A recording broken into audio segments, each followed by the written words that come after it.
Good evening and welcome to the July 6, 2015 regular meeting of the Mayor and Council. The first item on our agenda this evening is the Pledge of Allegiance, and I would like to invite our intern from Maryland Municipal League, Kathy Powell, to come up to the dais and lead us in the pledge. Everyone can rise.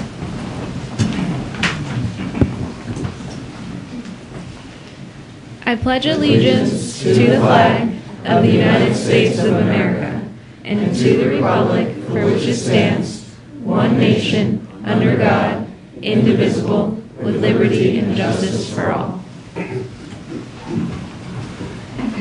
Thank you, Kathy. Next is our reflection. I'd like to ask for a moment of silence, please.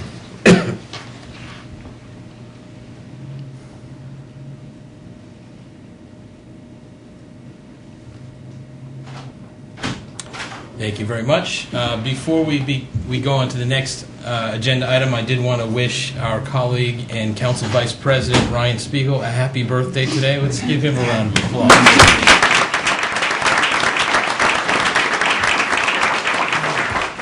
It's dedication to come here and serve on your birthday. That's what Ryan's all And about. to jury duty, too. Jury duty, too. Yeah. Okay, well, we'll hear about that. It was a birthday of service today. There you go. There you go.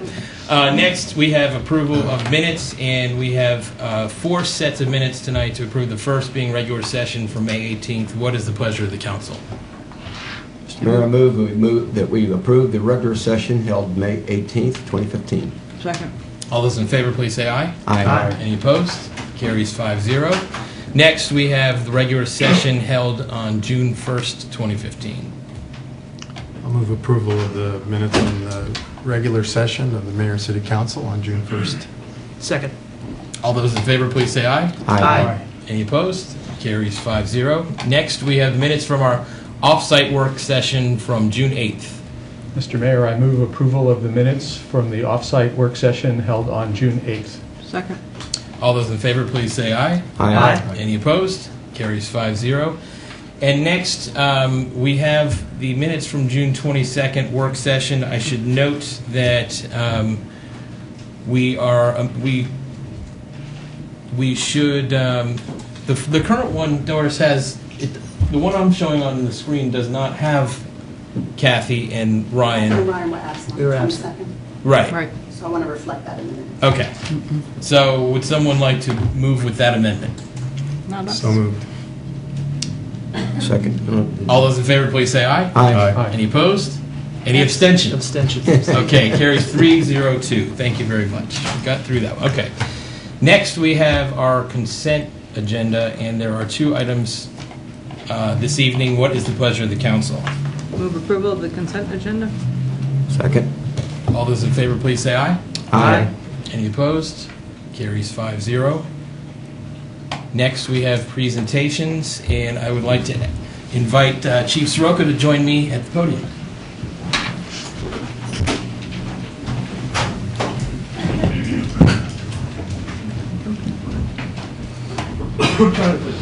Yeah. Don't do that. Okay. I'll use it. Good evening. I'd like to start by thanking the mayor and the council for allowing me the opportunity to recognize these officers here tonight in the council chambers. Thank you. But I especially want to thank the families and guests of the officers being recognized here tonight for your attendance. The first presentation I'm going to make is the Class C Commendation Life Saving Award to Officer Shane Eastman. When this event happened, he was an officer. On May 7th, he was promoted to corporal. So since this incident happened when he was still an officer, I'm going to refer to him by that rank. On January 27, 2015, officers were dispatched to the 300 block of North Summit Avenue. Once there, officers found an adult male lying on the ground and unresponsive. Officer Eastman was one of the first officers to arrive on the scene and determined that the man on the ground had no pulse, and he initiated CPR. As additional officers arrived on the scene, several asked Officer Eastman if he needed to be relieved. Each time he refused and told the officers that he would continue with the resuscitation efforts. Upon the arrival of an AED, officers effectively communicated when to cease compressions to allow the AED to monitor and discharge a shock. Officer Eastman then immediately communicated that he was resuming compressions and applied compressions until fire rescue arrived and transferred the patient to a local hospital. From the time that Officer Eastman arrived on the scene and began compressions until the time that Montgomery County Fire Rescue arrived to take over the treatment was approximately 10 minutes in duration. Although the patient did not survive, Officer Eastman is commended for his life-saving efforts. His quick reaction and physical endurance to continue effective compressions for such an extended period of time are commendable and demonstrated his sincere commitment to the citizens of Gaithersburg. Congratulations.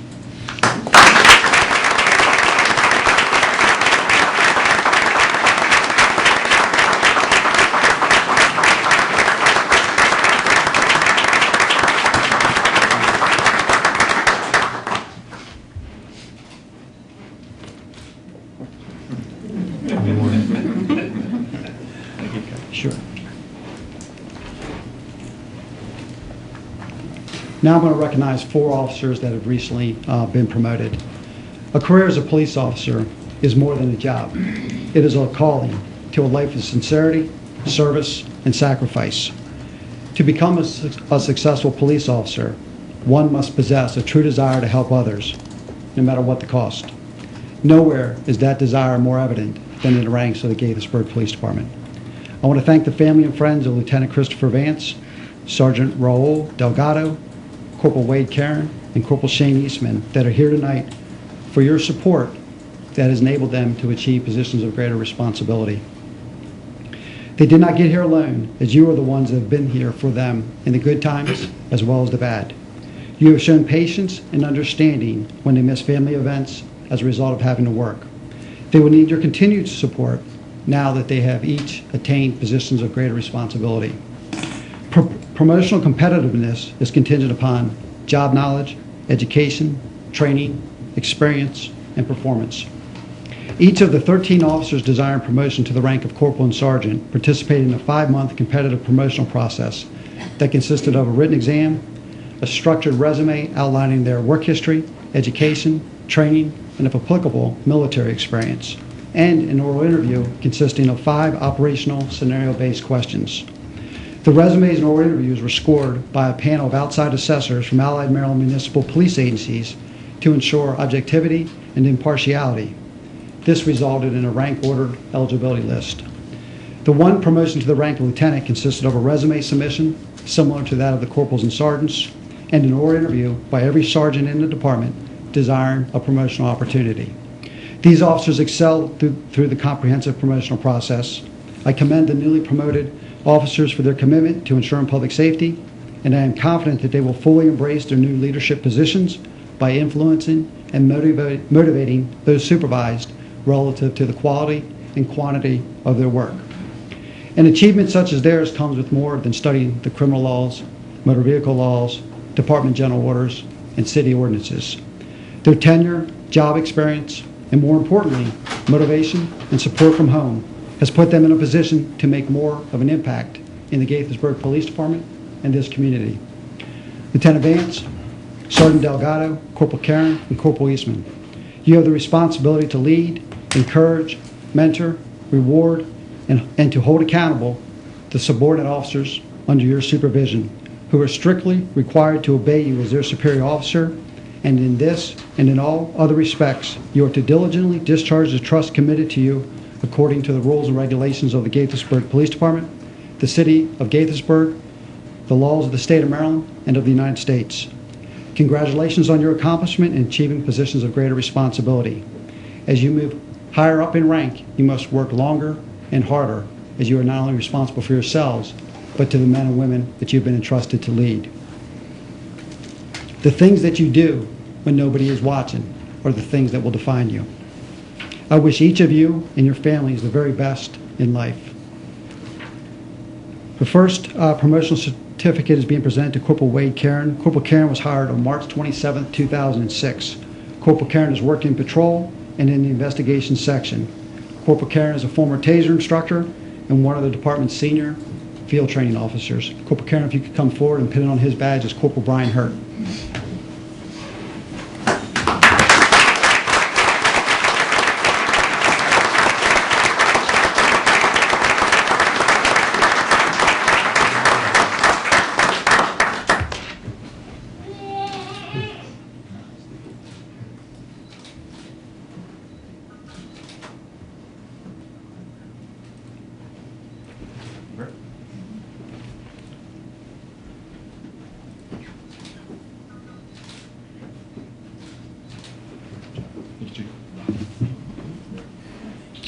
Next is Corporal Shane Eastman. He was hired on January 8th, 2007.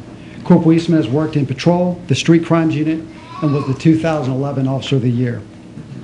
Corporal Eastman is also one of the department's TASER instructors. Pinned on his badge is his father, Howard Eastman, and also in attendance are his brothers, Sergeant Sean Eastman and Corporal Chad Eastman. Shane.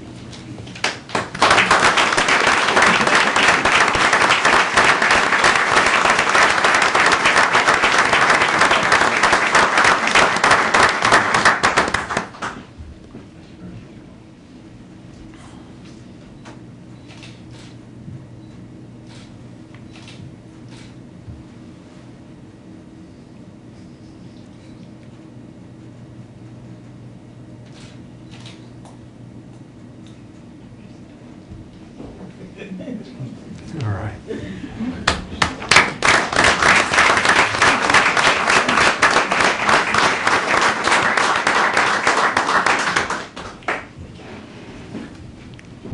Promoted to the rank of Sergeant, Raul Delgado. Sergeant Delgado was hired on August 11th, 2003. He was promoted to Corporal on January 8th, 2012. Sergeant Delgado has worked in patrol and in our street crimes unit, and he is a member of our firearms training team. Pinned on his badge is his father, Raul Delgado, and in attendance are his mother, Carmen Delgado, wife Millie, daughters Alicia, Adeline, and Alexis.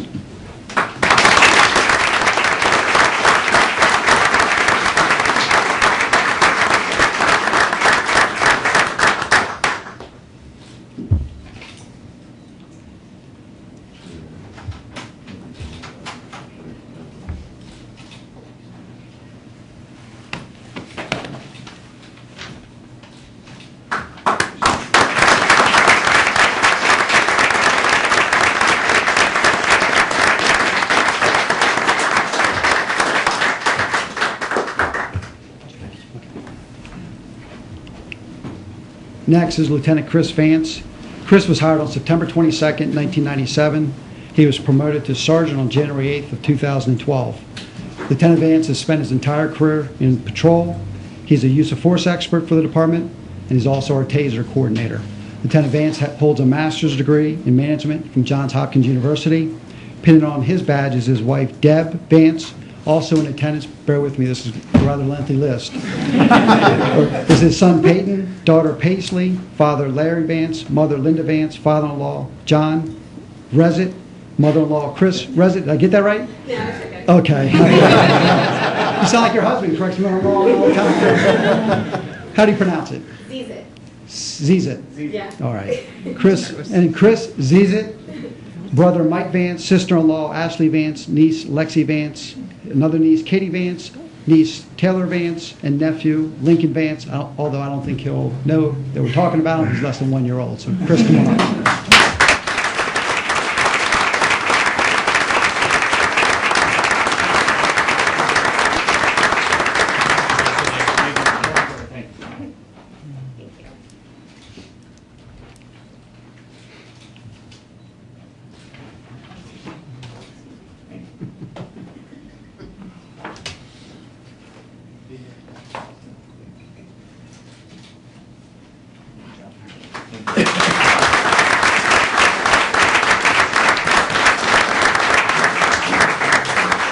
That will conclude the promotional recognition. I would like to invite everybody back to the police station. We're going to hold a reception afterwards with food and drinks for everybody, so everybody's welcome to attend, including the mayor and council and everybody on the dais. So please come and visit us afterwards at the reception. We'd like to see you all there. Thank you. Thank you, Chief.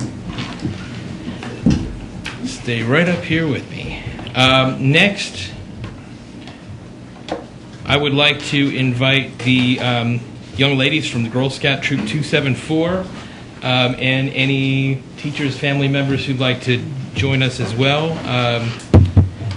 And the chief has some background information to read you about what this outstanding group of young ladies did.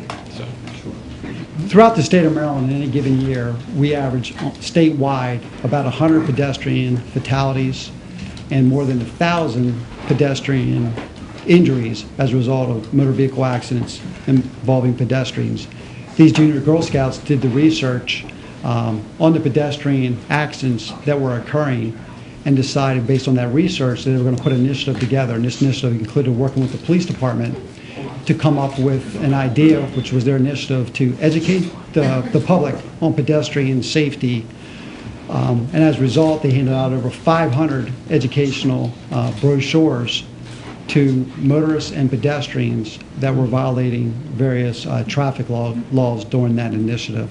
This is a very good example of people coming together and working in partnership with the police department after identifying a problem and working with us to identify a solution to it, and in fact carrying it out. And this is something the police department does throughout the year, but it's nice to see community members work with us to educate the public and hopefully prevent injuries and save lives. So congratulations certainly to the Girl Scouts. And this all occurred, well, I'll go through this, what he's proud of, but the juniors of Girl Scout Troop 274 worked with the police department during St. Martin's annual field mass and picnic on Sunday, June 7th, 2015.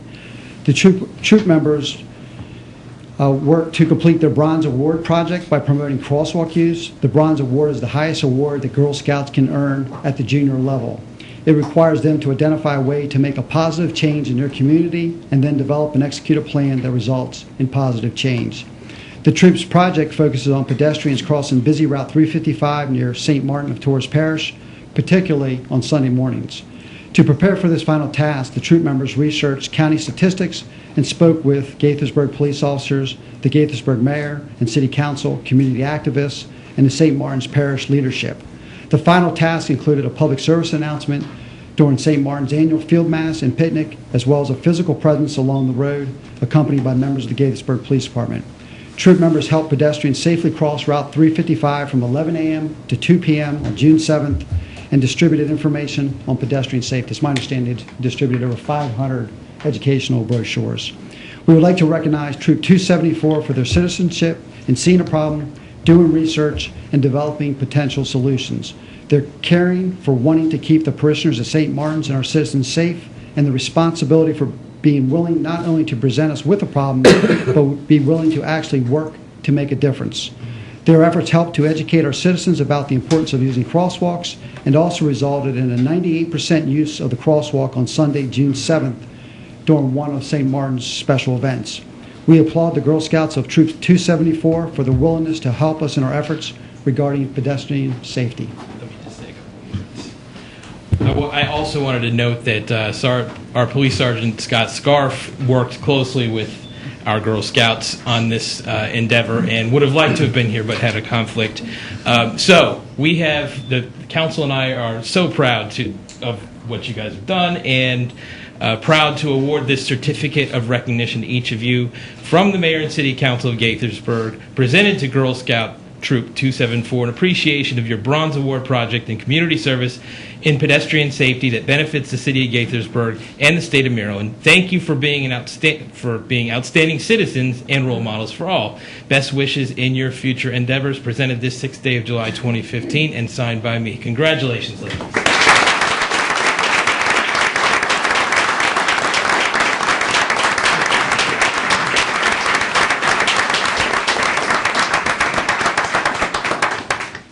If there are any family members who would like to be in the picture, now is the time.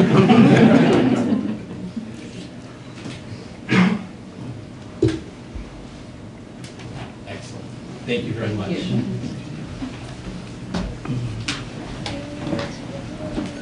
Thanks, Chief. Oh, sure. Great job.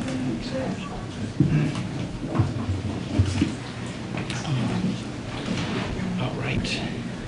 Next, I would like to invite Michelle Potter, Director of Parks, Recreation, and Culture, to join me. Thank you. This year marks the 30th anniversary in which Congress proclaims July as Parks and Recreation Month. Residents and visitors are encouraged to find time in July to visit some of our 27 city parks, playgrounds, swimming pools, and other facilities, as well as take part in one of the many programs being offered. A few of this month's highlights include the Fitness Zone, located in the Activity Center at Borough Park, will have reduced admission rate of only $3. On Tuesdays, free yoga in the park is offered at 7 p.m. at the Concert Pavilion in Old Town. The city's new pickleball drop-in program is held outdoors at Diamond Farms Park on Wednesday mornings from 10 to 12. On Thursdays, free children's concerts are held at 10:30, while evening concerts are scheduled at 6 p.m., both at the Concert Pavilion in Old Town. Free Zumba in the park is offered on Fridays at 7 p.m. at the Concert Pavilion in Old Town. The Folks Corner Farmers Market in Old Town is held on Thursdays, 12:30 to 6, and the Main Street Farmers Market and Artists Market, located in the Kentlands, is held on Saturdays from 9 to 2. For those 55 and better, visit the newly renovated Benjamin Gaither Center.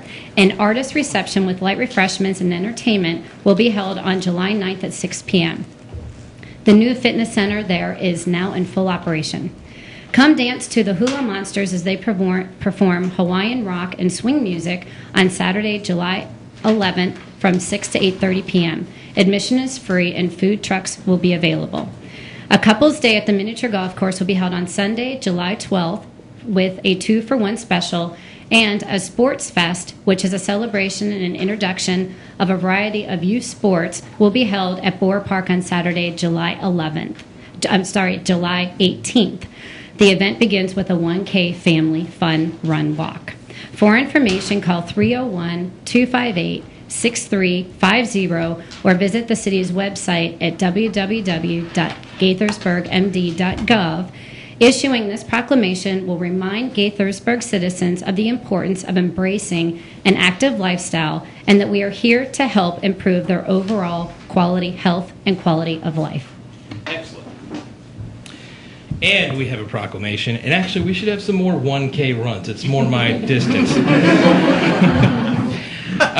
Proclamation of the Mayor and City Council of Gaithersburg. Whereas parks and recreation programs are integral to establishing and maintaining the quality of life, improving health, and contributing to the economic and environmental well-being of our community.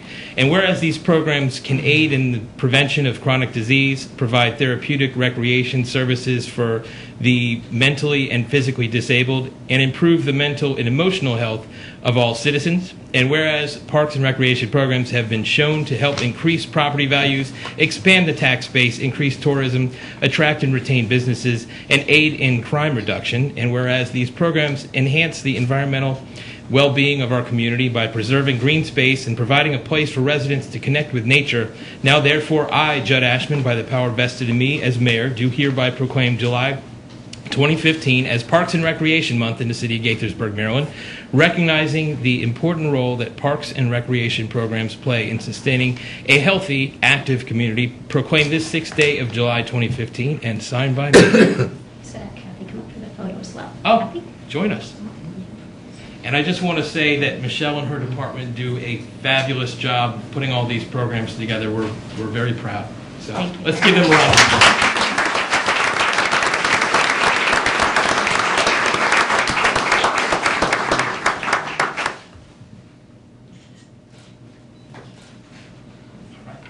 Thank you. Okay, back up to the dais.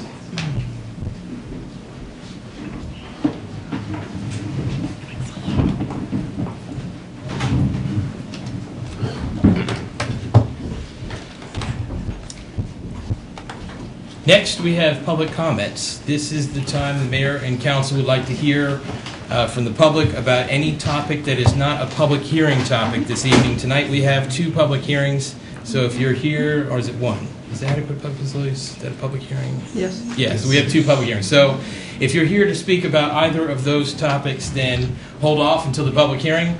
If you're here to speak about anything else, this is the time. We ask that you keep your remarks to no more than 3 minutes and state your name and address for the record. Who would like to be the first speaker this evening? Please, come on up.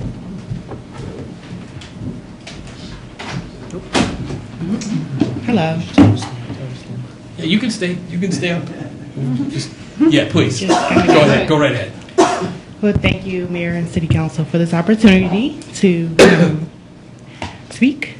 My name is Nakia Okoye, and I am an owner of EcoTots. which is an eco-friendly child care facility. It's really exciting and new. We're going to be doing a lot of things for the environment, teaching kids how to recycle, yoga, and all these great things that I've just heard are very important to the city. One of the things that I have come across today, I got a little bit of bad news when I was trying to lease a space over on Diamond Street, East Diamond. There was a vacant property there that is actually an amazing space for what we want to do. Unfortunately, the zoning laws are really restrictive. So my question is, and just a comment, the state and county requirements are 35 square feet per one child. However, in the city, the requirements are 300 square feet per one child. So I just wonder, was there any way that the zoning requirements could some way be made in line with what the county and state require for child care facilities so that we can bring businesses and child care into the facility or into the community? So, thank you. Great, thank you. Can you make sure you leave your contact information with our city clerk? Okay, we'll have staff follow up with you. Okay, great. Thank you. Next speaker, please.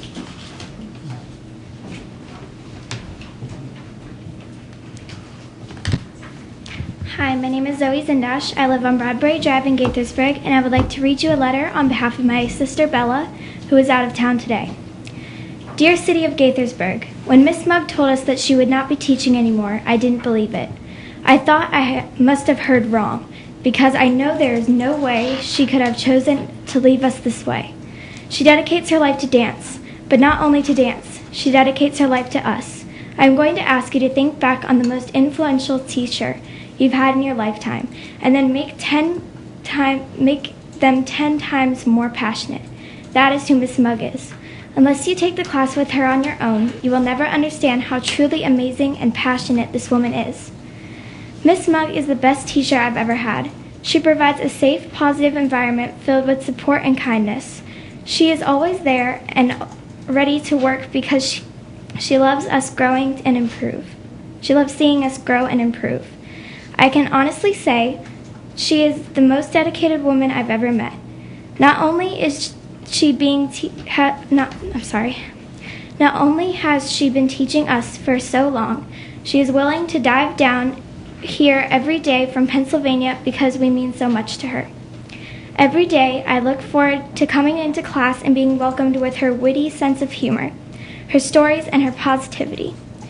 She's like a parent to us, and getting rid of her is like taking away a part of our dance family.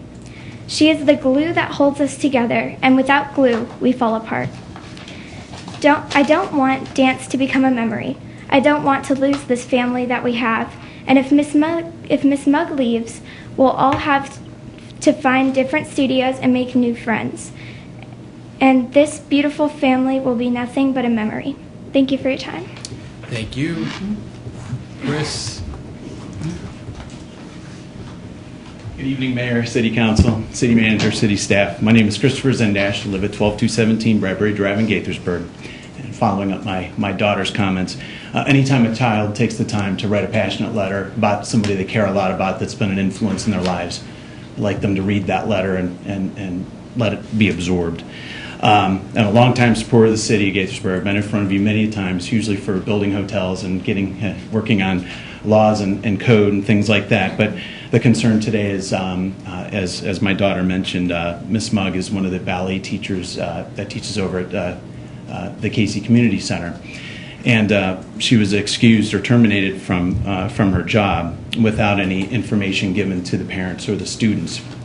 As you can imagine, this was a shock to the teacher, to the students, and then to us, of course, as our kids come out of the class crying, wanting to know what happened. We were initially told that she would teach out the next couple of years and finish up with this last group of middle schoolers and high schoolers, and then, not take on any new students, which we understood. But our daughter Bella, had been seeing Miss Mugg for 8 or 9 years now, so it was pretty devastating. The announcement was sudden. We were disappointed. I'm sure at this point you may have received some letters from some of the parents. Some of the families are out of town already during the summertime, but my daughter, even though she's away at camp, was very passionate about that letter being read this week. I know you can't discuss personnel and HR matters. We all understand that. But we do think we deserve a better explanation as to why she was excused on such short notice, especially when we had already planned to stay with the program for a couple more years until our kids, finished up and graduated and moved on in their lives. The kids were also working with Ms. Mugg to prepare for a recital next year. So this kind of leaves us in no man's land. We're not quite sure what's going to be happening. And again, there hasn't been any dialogue. There hasn't been any letters. There has been very little communication. Unfortunately, it's all been from the teacher. And of course, that's pretty much been, I'm not your teacher anymore. We've spent hundreds of dollars on the programs in the city. My kids have done sports. They've done track. They've done dance, ballet, the Arts Barn, you name it, we've done it. You see me at pretty much every event that we have here. But this is leaving a bad taste in our mouth is how this happens. So hopefully we can get some resolve to this. I'll also follow up with you in writing so that you have it on record, but wanted to share our concerns and hope that you can investigate this and give the parents and the students a better answer as to what happened with Ms. Muggs so that we can move forward and teach our kids appropriately. Thank you so much for your time. Thank you. Do we have any other speakers this evening? Not seeing any, then I will invite the Planning Commission to join us for our first public hearing. This is on integrated light manufacturing uses in the MXD zone, and Rob Robinson will be leading us as well. I see Tom Lonigan here as well. Good evening. Good evening. As the mayor mentioned, this is the public hearing for CTAM 7034-2015, integrated light manufacturing uses in the MXD zone. The hearing was advertised in the June 18th and 25th editions of the Montgomery Sentinel. There are currently 13 exhibits in the record, and they may be reviewed either online under the city projects page on the city's website or in City Hall during regular business hours. Testimony will be accepted while the former records remain open. So let's begin. So currently in the code, this section 160D3B, uses permitted, includes the following uses are specifically prohibited: manufacturing, compounding, and processing of goods or articles. Obviously, the original intent in the early 90s when this was written was to prohibit traditional heavy industrial uses in the MXD zone. But because none of these phrases were defined and cover a lot of things, this prohibition may be applied to uses beyond what was the original intent. Manufacturing, compounding, and processing are allowed by right or in some form by right in the city's traditional Euclidean zones. These zones, however, prohibit other uses such as residential or standalone retail. These zones are often typified by parcels having a single user, a large plant, a single building. This map actually shows all the MXD zone properties that would be impacted by this, and also all the zones that are currently allow these uses by right. It's I3, I1, E1, and a little bit of E2, so all spread throughout. I think, and I will come back to it, but I think of note, this area up here, Professional Drive. Originally, this was all I3 properties that were comprehensively rezoned to MXD. So at one point, the manufacturing, compounding, and processing was allowed by right, and then it was disappeared with the rezoning. To sort of explain the advantages of integrated light manufacturing, I'd like to turn it over to Mr. Lonergan, because given this is a joint planning economic development initiative. This is mostly the planning show, but I did want to be here for support. Rob has presented this multiple times before Economic Development Committee. He's worked hand in hand with staff on this, and we clearly see a nexus with the future of economic development and business development here in the city. As it says on here, the real estate market continues to evolve. There is a significant decline in inquiries for single-use, single-tenant spaces, more requests for multi-tenanted locations that are also close to restaurants, shopping, housing, much like we seek from typical traditional office tenants. By amending the ordinance to allow these very low-impact uses, it just better positions us to retain and attract employers, creating new additional opportunity for redevelopment in our aging business parks. as well as our freestanding industrial facilities. It will help to enhance the variety of the workplace settings available to new and expanding light manufacturers, acknowledge the contemporary changes in modern manufacturing. This is, new technology. There's an impression that this is, manufacturing means smokestack activities. It does not when we're referring to integrated light manufacturing. And in particular, this would better accommodate R&D activities. It will help to support innovation, build upon the assets of the community, especially our proximity to NIST. We see a lot of advantages in our realm, and we hope this gets your support. So to the actual proposed text amendment, this basically has three parts. The first part is actually going back to 160D3B, and it would now read manufacture, compounding, or processing of goods or articles with the exception of integrated light manufacturing uses. Staff crafted this way instead of putting integrated light manufacturing uses under allowed uses because it would inherently create a conflict within the code. So what we've done is taken this broad category and refined it into a specific subgenre. Following up on that is part two, is actually defining what integrated light manufacturing uses is. This is very long, so I don't think I need to read it. It is there, but I think the important thing is that it emphasizes compatibility. It discusses that it's not to have negative externalities, that it's to be self-contained, and that it's to be integrated with other uses, which is the intent of the MXD zone. One of the things I want to re-emphasize with this is a subgenre, so those Euclidean zones that allow this by right already allow this use by right. So there is no need to go back and retroactively put this definition in those zones that already allow manufacturing, etc.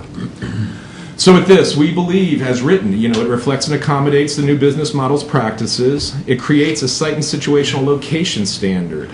And it affords redevelopment opportunities for those properties, as I mentioned earlier, along Professional Drive, some of which were comprehensively rezoned to MXD. It reinforces the purposes and objectives of the MXD zone with emphasizing compatibility with other uses and expanding employment opportunities proximate to residential. And it precludes the external emissions or nuisance byproducts, those typically associated with heavy industry. As I stated in the memo presented to Council and the Commission, I want to reemphasize with this, it does not allow this by right. This is like, as with any other use in the MXD zone. It's going to be judged on a case-by-case, application-by-application, site and situational condition. It's not allowing where, potentially, a 50,000 square foot plant may be appropriate in redeveloping Professional Drive. It's not appropriate in Kentland's Marketplace. So I want to make sure everybody understands that, this is just affording a new class of uses, but they're going to be judged on their own merit application by application. The part three goes into the special exception. Currently, as written right now, we have something that says may be allowed as permitted use in any other zone referred to in the above subsections A and more importantly B. And it says assembling from prepared materials of electronic devices or electric appliances. This is already in conflict with the prohibited uses. You can't say to the council you can never approve this type of use at the SDP level. However, somehow through special exception, all of a sudden you can do this very specific subgenre. So right there, and this is confirmed, I included an email from Assistant City Attorney Johnson in this in our discussions. That's a conflict. The second conflict is, should we approve this text amendment, why would we then add for this one specific subsection of integrated light manufacturing an additional step and an additional quasi-judicial body to come in and make this decision? It should just be roped in. If we're going to allow integrated light manufacturing uses, we should allow this use by right and not require. So you're saying this used to be a special exception, but that doesn't make sense now? Yes, it currently conflicts because nowhere does it say, because it clearly says permitted uses in any other zone, but it's not a permitted use defined under the MXD zone. So it, first of all, never should have been allowed to be a special exception because it conflicts with itself in the code. Secondly, if we adopt integrated light manufacturing uses and we leave this in as written, we've said, okay, if you're doing electrical, normally you can get this approved at SDP, but now you have to go through an additional step. So it doesn't make sense on that. So two different sides of the coin, two different reasons I would recommend this be removed. So next steps. Staff recommends that the Planning Commission hold their record open until July 27th with anticipated recommendation August 5th. And the Council hold their record open until August 21st with anticipated policy discussion September 8th. And with that, we would be happy to answer any questions. Thank you for the presentation. This all makes sense to me. I'm interested to hear what others have to say. Ryan? Yeah, we've already had a number of discussions about this on the Business and Economic Development Committee, which provided a formal motion letter of support that's in the record. So I won't belabor the point because I've already discussed this with staff. But I did want to ask about the letter we have in the record from Mr. Dugan.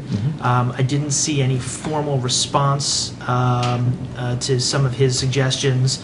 I guess what you just described was removing that one item in the special exceptions description, so that kind of addresses his second point. But his first point in his correspondence was to suggest listing a few other specific areas of medical-type businesses, which I'm sure you could argue are already encompassed by some of the other definitions, but I just wanted to see if staff had thought. Yes, well, first, normally when we get stuff prior to the public hearing, we don't do our formal response until after the public hearing, and I'd be happy to answer. And I did not include, but what we wanted to have at the back end of the definitions, use is defined as integrated, include but are not limited to. We wanted to do a list showing the breadth and scope of what could be included with this, but we did not want to do an exhaustive list. That would get us into a bind if we had to then further clarify every single use. I appreciate what Mr. Dugan wrote, but we could also get another thing that comes up with 5 other ones, and then 5 other ones, and before you know it, this one definition is multiple pages long. We wanted to do something that, working with Tom and his group, hit a bunch of different facets so everybody understands what could be included or viewed as an integrated light manufacturing use. If the direction is such to include, additional things, we can continue on. Okay. Yeah, I mean, and obviously the language of the current draft says include but not limited to. So I think it's clear that that's the intent. And I guess down the road we can discuss whether it's appropriate to add any additional language. But I just wanted to raise that point and see if staff had grappled with that. And as long as we understand that is the intent, and Lynn and Frank agree that the language as it's written has us covered. But you guys can, after the public hearing, can discuss. Yeah, I also wondered, some of the suggested additions were very broad, and I wondered if we would end up having a problem where they might encompass processes that we didn't intend to include, like, pharmaceuticals is that the range of that manufacturing is very widespread. Obviously, I guess you have the definition that limits, but I would be, well, depends on what you're doing. But could be doing just chemistry. Right. So, I don't know. I figure you will. I don't have any problem with leaving it the way it is. I just wondered if that was a concern. I think not to take over for the planning shop, but there's been a lot of discussion about uses, and for instance, even when talking about 3D printing, on a small scale in the right place it might work, but 50 of these would be wrong in the wrong place. So I think it would have to be scope, scale, context that would have to be taken into consideration. And why really the highlight here is that it's going to be taken on a case-by-case basis. So I guess we'd have to know what that use is. Okay. The other question I had is that definition requires that it be compatible with residential uses, but then the site and situation location part seems to primarily exclude residential as part of the situation, and I didn't really understand why that was there. It was not intentional. With the transit-oriented developments, we always did it with the assumption, that it's residential there. We think the most restrictive compatibility standard is next to residential. However, recognizing, going back to that map, areas where we have MXD, there's going to be areas that currently don't have residential right now, so we shouldn't mandate necessarily residential. Once again, the meadows on Metamune, looking at the buildings on Professional Drive if somebody else wanted to do. But we wanted to make sure when staff presents to the commission and the council this proposed use, it's understood that worst case scenario, this could go next to residential. It's mainly geared towards the external negative impacts. Does that? I don't understand. If it's supposed to be compatible with residential, why can't you have it? Why can't you have residential even within the site? You can. But only if it's in a transit-oriented development? Well, We have The others Business just Park said- Campus, Retail The others Center. just said office, retail, there's no reference to residential outside of the probably general definition of a transit-oriented site. The thought was going there, we didn't want to do it solely where somebody could plop this, in a sense, site this in the middle of a residential community. So, you couldn't convert for just hypothetical, not that this is being discussed, converting Crown's HOA amenity in Neighborhood 3 into an integrated light manufacturing use. So we always wanted to make sure that it was, proximate to residential. Potentially, it would work, but it would also be integrated with other uses. Going back to Tom's part, the nature of the way markets and redevelopment is going now, where it's a mix of uses that will attract the employers. I mean, the intent was not to solely, put this in a solely residential community, if that's the direction. No, but my concern is it almost seems to exclude residential from the mix on the site. By, say, just listing office, retail, what the third thing was, I forget, but. Business parks, campuses, Yeah. retail centers, or transit-oriented developments. Yeah. I mean, either it's compatible with residences and we can have them there, or it's not It's the compatible. idea of I MXD mean, is it's all supposed to be compatible, right? Yeah, I think Compatible uses within that sounds like it MXD. was really focused on sort of detached houses as Right. opposed to, maybe, like, say, a Main Street condition where you have, work-live or something, Yeah. And you're right, it probably. I just don't know why you're excluding residential from the actual site condition list. That was not the intent, because I was thinking, when you think about the You were campus commercial expecting me district. to say the opposite, I imagine. No. I'm trying to think, when we were looking, okay, where are the major areas for MXD zone for redevelopment? Kentland's Commercial District Master Plan, integrated residential uses with retail, office, everything else, this would blend harmoniously. Potential rezoning and redevelopment of Lake Forest Mall, integration of residential, transit-oriented development, such as the Kentlands is, that. But you could take someone could take a cottage in an MXD zone now, single family, and decide to turn it into a cabinet making or bookcase making or furniture manufacturing site using the outbuilding as well as the main residence to manufacture those products and perhaps even have a retail front in a residential zone. Is that something you want to exclude, or is that something you want to enable, facilitate? And I think Kathy's point is we have to be, if we don't want that, and if the neighbors don't want that, or if the community doesn't want that, I think we have to be pretty clear about what we would exclude and what we would allow. And I think the issue that we do have single-family dwellings detached in the MXD zones. So Now, mine is the opposite of what you're saying, though. But we do have an example right now, and I guess I was going to ask this, is we do have a chocolatier on Main Street in an MXD zone, right under a residential, in part of a residential building. Was that an exception? How did that happen? We are under the understanding that originally it was discussed as specialty retail. Okay. And it came in, so naturally, it was, the creation was the accessory use. It has been brought to our attention in speaking to various developers who are looking at everything else, and we go, no, you can't do this. And they go, well, how did that happen? And that's why I included in the record the email, once again, from Assistant City Attorney Johnson regarding accessory uses. There is, case law now that defines, so at a certain point, when does the accessory become the predominant use? And that was the concern, and this is why, that was the very first one we put on the non-exhaustive list to go, this covers the breadth and scope. To your other point about cottages and transferring, what this will do by making this potentially in the grand scheme an allowed use in the MXD zone, you could do your hypothetical situation, because it would be a home-based business, and home-based businesses can only be based upon allowable uses in the zone.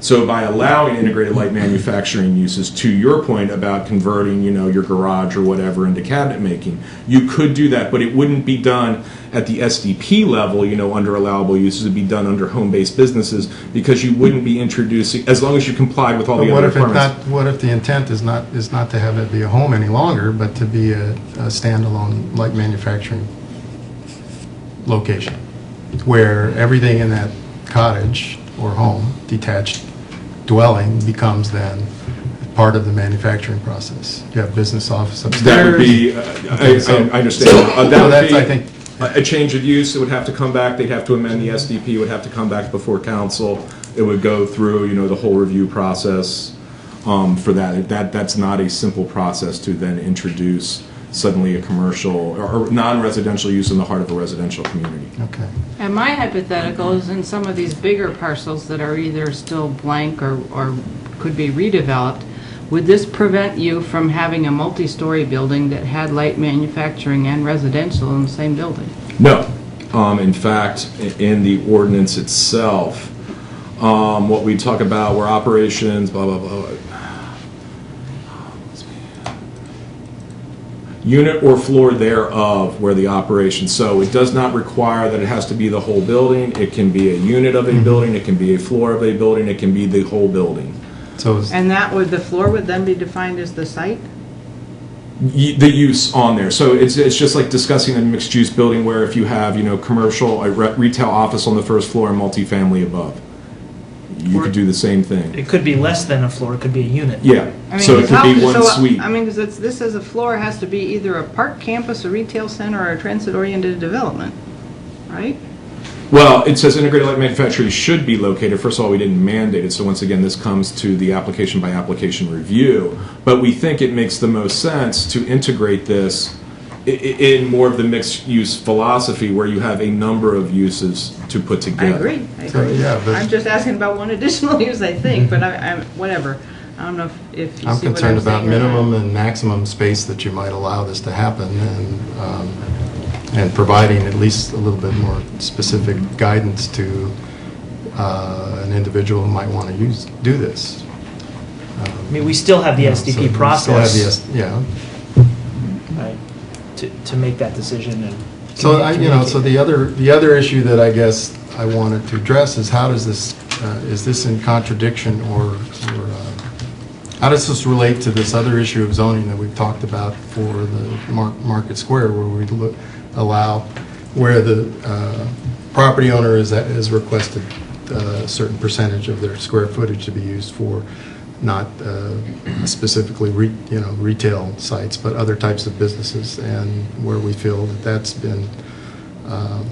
that's not necessarily compatible with that particular zone, but it could be applied elsewhere. So I just, that's the same kind of thing. Would you put a T-shirt silkscreen operation on Main Street or on Market Square, somewhere around Market Square if the space was big enough? I assume that would be the same kind of light manufacturing that would be allowed here.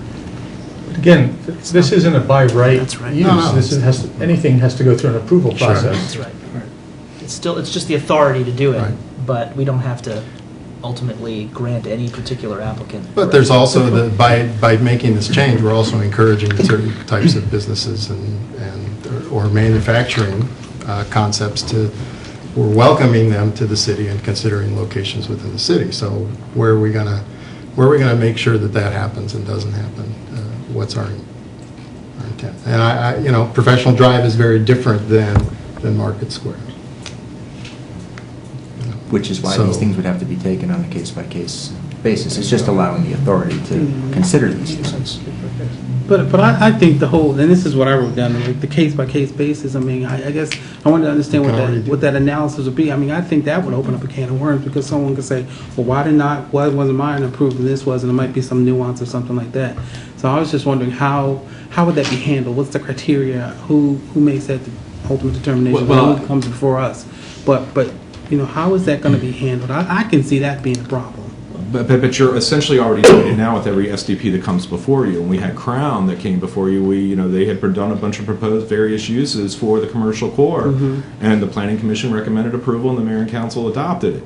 By the same token, to Councilmember Sesma's comments, I understand the Beatty application, which to me is a separate issue from this, but an SDP went through, it said 100% retail, they're trying to amend it, and the argument is going on whether or not that is appropriate. It would be the same thing if somebody came in and said, okay, I have a live-work unit, I want to convert 300 square feet to do one 3D printer. Then it goes through the change of use process defined under Section 24-198, and it will go through the same debate, and there's still the public input.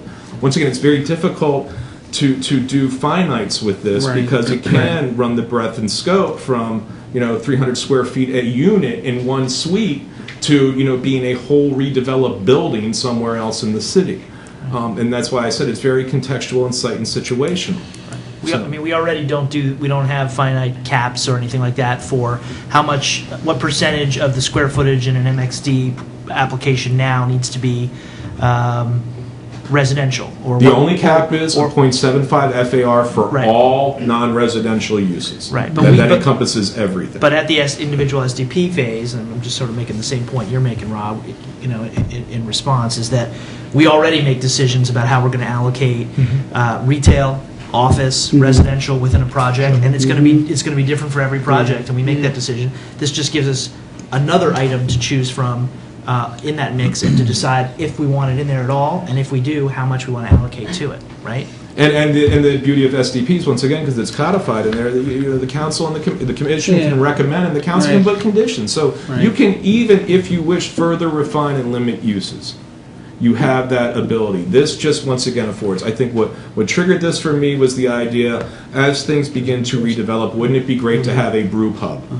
In one of these MXD communities. Under the current code, that is not allowed because it is not a typical accessory use. So you are not allowed to do it. So to me, that's why it runs the breadth and scope. It goes from Tom's points about pharmaceuticals and 3D printing to something as simple as, a chocolatier who wants to do additional for sale off-site. Retail is defined as the point of sale is there. It's at the store frontage. Once you start expanding and going out, then you're doing distribution, so you're no longer doing, standalone retail. So we just want to have the opportunity to afford everybody from the small home person, businessman, entrepreneur to be able to do something, to if MedImmune going forward, and believe me, do not take this as I've heard something and MedImmune wants to do something, but as in the future, as they develop the Meadows, if they bring on a partner, to be able to do something there. So Rob, actually you brought up a point. I was going to ask that scenario, and you just said it, I think, which is the distinction between this and take the chocolatier, for example. Caterer or something. If you take a tour of that, it would look like a very lightweight kitchen, frankly. It's not a manufacturing facility. You just go to look at sort of the physical plant there. Same thing with a lot of craft brewers, is that they're really just selling on premise, and it's an amenity to the restaurant. It's not in and of itself a brewery. They're brewing beer, but it's not like the traditional commercial brewery. And I wonder, I didn't pick it up in here, but I think that's a distinction that's very, very important, is to separate what happens on site for an on-site distribution or retail versus something that might be packaged and shipped out at some capacity. And maybe that's percentage or something as opposed to incidental, because I could also imagine that this comes with the accessory use, and that's sort of covered based upon the case law that Assistant City Attorney Johnson provided in there. So there is, and forgive me, but I can't remember right off the top, but it is in the record, and it does talk about percentages in use and at what point does an accessory use trip. And I think that is so sort let's of talk about the chocolatier that's currently there. Where was the trip point there? They do manufacture there. They manufacture from the very beginning of the process, except for the plants actually being there, right? Okay, they bring the beans in from their farm in the Dominican Republic. They do all the processing there. They manufacture the product. They package it. They sell it in the retail store, and they sell it in other retail locations throughout Maryland. Okay. What was the accessory use for this chocolatier? I don't wish to plead ignorance, but I was not around when that came in. So, this is why the issue was brought up to me by others. I wanted to make sure we did something that would protect uses like this. As I said, it was my understanding that this had come in there. There has not been a challenge. My goal is not to start calling out people. It's not my point either. My point, that is the ideal kind of manufacturing that we would want to have in the city. But the big part of that is a retail front above the manufacturing that serves the people in the community, and it's a great advantage for us. But we could have something entirely different where basically you don't need windows or a clear window or door or an office that people can walk into. You can create a manufacturing site within an MXD without any of that, and it offers no amenity or advantage to the community other than providing employment, which is a significant issue. But in terms of contributing to the sense of the MXD, what the characteristics of the MXD and how that helps provide a center or a core for a community to develop around it, that concerns me. And so, having a retail shop as part of that manufacturing is a great idea, but that becomes the accessory use, I suppose. But you can I also would argue that if it were, The other way around. in that example, It has to be the other if they way. didn't distribute outside the store, Right. it'd be hard to argue that they're manufacturing. It's just simply what they sell. right. The second part of that, in your point about contributing to the neighborhood or the streetscape or the kind of the life of the MXD zone, so suppose it was up on the second or third floor, and maybe that's okay. And it was independently owned, independently run, wasn't really sold out of a retail thing, but it was up on some of that space. Sure. It would have no impact either way. It wouldn't Right. necessarily contribute, but it also wouldn't detract from the life of the street and the. What if it fine. was a service-oriented front that had a manufacturing piece behind it? You made axe handles, and you gave a class every day on how to make an axe handle. And so it's still engaged with the street, it just wasn't selling the axe handles on. Well, I think There's a couple of them in Brooklyn. looking at the Kentland Boulevard master plan, where the buildings, Where the Live Works. the infill buildings don't look like the Live Works today, but look much more like Rockville Town Square, where, what do you have up above the retail? Is it condos? Is it office space? Is it light manufacturing? There's no reason why 3D printing facilities, light electronics manufacturing, things like that would be perfectly acceptable and would give people the ability to walk to work kinds of setup. So, I think focusing on one company that is a retail store that also does manufacturing, I don't think the intent is to turn retail into manufacturing. It's to allow other uses where appropriate. So- And in certain cases, we could impose conditions that would say, if you want this as part of your SDP, then you got to have a glass storefront, or you got to have retail with it. I mean, I would assume that would be okay to do as part of an SDP process, depending on the applicant. Because once again, part of it says, the council and the commission can establish design guidelines, can do all sorts of things. And once again, just going back, I just wanted to throw up the map once again, because this is sort of my concern, and I had to look at the big picture. I so understand what's being said, but we're focusing on, an area here. We have areas that are right up here, where there is no residential. Right. So, we have to think of MXD zone as in all the MXDs. Who knows what's going to happen, Washingtonian South. We have these other areas that it could be very appropriate to, and then to all of a sudden mandate, well, you have to have residential also. The whole goal was, when we look at these like Crown is holistic, Kentlands is holistic, it includes all of this. So we're not looking at one neighborhood or one street. When we talk about, in a retail center or in an MXD zone area, we're thinking big picture. As at the point in time we did the annexation amendment agreement for MetaMune. Remember, the thought was MetaMune and all of its properties, while it's by itself in a campus, it's part of Quince Orchard. It gives the employment flavor to the residential that is Quince Orchard Park. So, to automatically think you have to have, 3 or more uses on every single building, on every single street, I get nervous about that. And that's why I said, once again, it's application by application. All this does is afford opportunities to address a new and emerging market in the U.S. as we're trying to reposition ourselves, redevelopment-wise. So I don't disagree with any of that and what followed after, my example, because I don't think that the way this was presented actually was entirely clear to perhaps the community, the public that is less aware of how we do this and what an MXD is and what all of the types of buildings and spaces that are encompassing that. So I think these are all the idea that you'd have a third floor, space where things are manufactured and sold off-site and you don't need a storefront, that's fine. But I think we just need to be pretty clear about the kinds of uses and spaces, uses of space within an MXD and where it could happen. It doesn't always have to happen on the ground floor with a storefront. Or where a potential storefront would be, which would then be taken, used by a manufacturer instead of a retailer. So, and it doesn't matter if you're just manufacturing, you're not doing any retail if you put it somewhere else. I thought some better examples of what we're talking about, the implications of this were useful. So,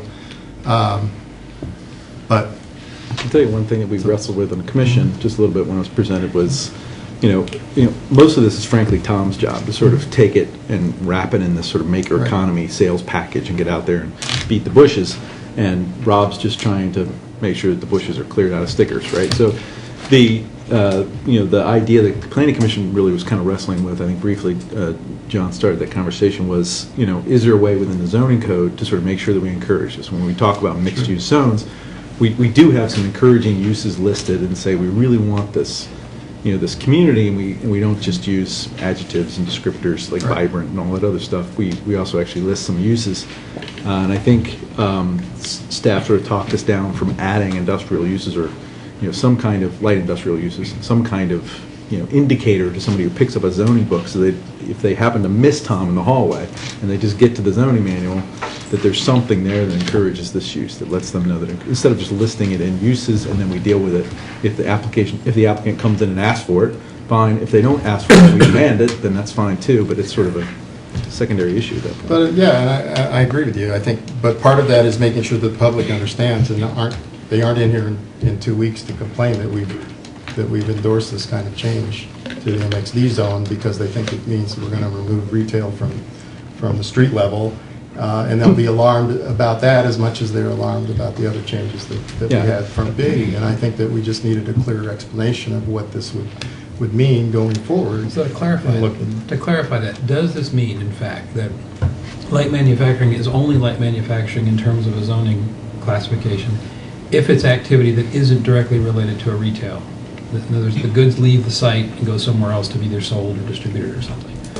So if you have if I have an example of a retail front, and what they do in the back is they make all the stuff that they're selling, does that count? Is that one of these? No, that's the normal scope of business. It depends A on- butcher shop, a deli's gonna, make sandwiches. That's not the issue there. But it depends on which is the tail and which is the dog. That's what I'm- You that's what I'm can't asking. disguise a manufacturing as retail by having one counter up front and the whole rest That's fair. is shipping. So there's somewhere some else. sort of flagrant examples of that. But generally speaking, if it's there to be done there and sold there, that's really Yeah, our goal has never been to redefine retail. Retail is Okay. retail, and there's enough, professional descriptions and everything else. This is where we're going something else. Okay. Where sort of to Councilmember DeScula's point, the accessory has become the primary, and it's to afford that and to afford many things. I mean, we have on here pottery and artisanal, because one of the things that jumped out at me as I was thinking about the breadth and scope.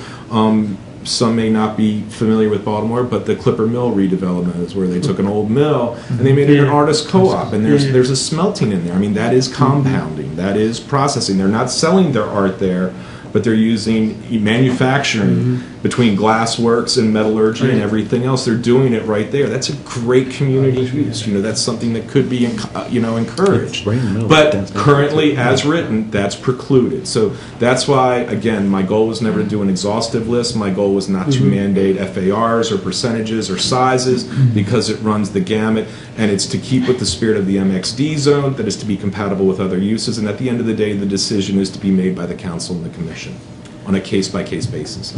Rob, I think you hit on one thing earlier. That this is a new development in manufacturing, and with the building of the Life Science Center, and we have NIST, and we have all these big agencies around us. We're going to have a lot of businesses that are actually going to be done in homes. And how do we determine between a home-based business and those restrictions and new manufacturing, light manufacturing, that can be done quite easily in the basement of a house? It's just like we have secretaries working at home and marketing people working at home. People could make light stuff. Cosmetics, there's been an issue in the city with somebody manufacturing cosmetics.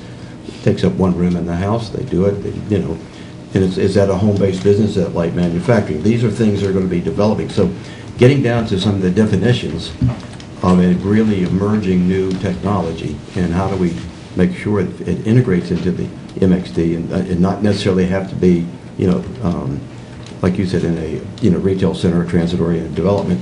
But there's going to be a lot more things that want to be done in houses. Everything's miniaturized. You can do it, on your kitchen table almost. So we need to really think about some of that definition, and what are the consequences of what we're trying to do, and make sure that we guide them in the right way. Because I think they're going to have, correct me if I'm wrong, but I think we're going to have a big influx of this demand when the Life Science Center really that's going down in Lower County. Any other comments and questions? Not seeing any. We will invite the public, anyone who'd like to speak on this topic. We ask that you keep your comments to no more than 3 minutes. Please state your name and address for the record. When you have 30 seconds left, the timer will beep and turn yellow, and when your time's up, it'll beep and turn red. Please. Good evening, Mayor and Council and Planning Commissioners. My name's Tim Dugan. I'm an attorney with Shulman Rogers at Park Potomac Avenue in Potomac. With me this evening is Brian Fitzgerald from Equus Properties and Larry Kane from Bolin Train. They will testify about some practical implications of the zoning text amendment, which we support. I'd like to mention that the record shows that we submitted a letter dated June 15th, and I think you saw that, and we believe that adding some of the uses that we had would make it more user-friendly for someone to read and understand what exactly would be allowed in the MXD zone, and those are the ones that we mentioned before: biomechanical, biomedical, biopharmaceutical, genetic research, testing and engineering, life sciences, pharmaceuticals, and prosthetics. Generally speaking, and I don't want to steal Brian's thunder or Larry's thunder, but the point is that, for example, a research and development wet lab may then decide that their operations are best where they can also manufacture the fruits of their, whatever they have licenses for and the like, at the same location. And so it is that type of thing, pharmaceutical manufacturing, that may occur at a company that does that type of work. Same thing for some of these other uses. If you were coming up with prosthetics and the like that you were researching, you may then actually develop and design them there as well. And so that's the point. And so the scope of the type of business we may have, and this goes to Mr. Sesma's comment, is that, of course, in the MXD zone, you are going to have all of the other panoply of requirements that are already there in the MXD zone and the schematic development plan and the like, which is required amenities, on-site integration with the rest of the community, the area there and the like, so that it is, all of that is focused on in the course of that process, and where and how these operations would occur, being employment primarily, or could be employment primarily. You could have many employees at an R&D facility that also is manufacturing and the like there, which is a good thing, and they may locate in and around a town center or a transit-oriented area and that type of thing. And I do think you need, it is contemplated that it might be, and I've got 30 seconds, I'll be done, is that you may have residential nearby or on top of or something to that effect. So it should be contemplated that it may well be integrated within the same transit-oriented area, not unlike where the MARC rail station is, or where the CCT may finish for their phase one there out in the Metropolitan Grove area. So thanks very much. I'll be here for any questions, and I'll allow Brian Fitzgerald to come up behind me, if that's okay. Thank you, Tim. Thank you. Mayor, council members, planning commissioners, thank you for the opportunity to speak. My name is Brian Fitzgerald. I am the regional director for Equus Capital Partners. We are one of the nation's leading private equity real estate fund managers.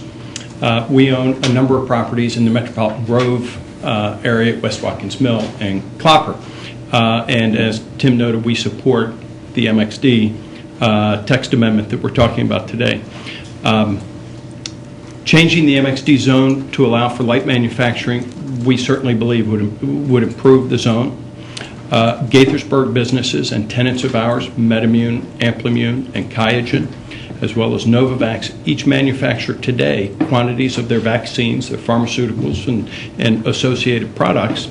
And they do this in extremely sterile and regulated environments. These environments are called clean manufacturing rooms. They are heavily regulated for what they expel, and most importantly, they work very closely with and are in conjunction with the research and development that they do side by side. QIAGEN, formerly Digene, I guess Digene was the original tenant for a building that we own. They were ultimately bought by QIAGEN. They manufacture, they do research and development in our building, and most recently have been manufacturing test kits for HPV. So this research and development goes on, it migrates, and it becomes a manufacturing, and out comes a box about this big that then sits in hospitals and physicians' offices and can be opened, and it's everything you need a physician needs to conduct the test, including the vials and the tubes and so forth, so they can take the analysis and then take that from the physician's office or the hospital and ship it off. QIAGEN, as you may know, is leaving the city. They're retreating to their campus that they own in Germantown. So we have a large building, 1201 Klopper, that is well suited for not only research and development, but light manufacturing, and a number of tenants inside and outside of the city that conduct these activities, such as vaccine experimentation and development, would have been in discussions with us and we would love to have them as a tenant going forward. Happy to answer any questions. So why wouldn't those uses be allowed now to continue if that's already being done in that building? They are allowed now under I-3. Under I-3. Right. And we have aggregated a number of our properties, including Mr. Kane's at 30 West Watkins, with the ultimate goal to move to MXD, not so much to affect that building, but adjacent sites for future opportunities. So it's concerned about rezoning for the future opportunities, yes, then that would allow that use? Yes. Thank you. Thank you. Thank you. Next speaker, please. Good evening, Mr. Mayor, council members. Thank you very much for allowing me to speak this evening.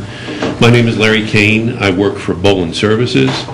Boland is one of the leading providers of comfort systems and energy services in Montgomery County and this general geographic area.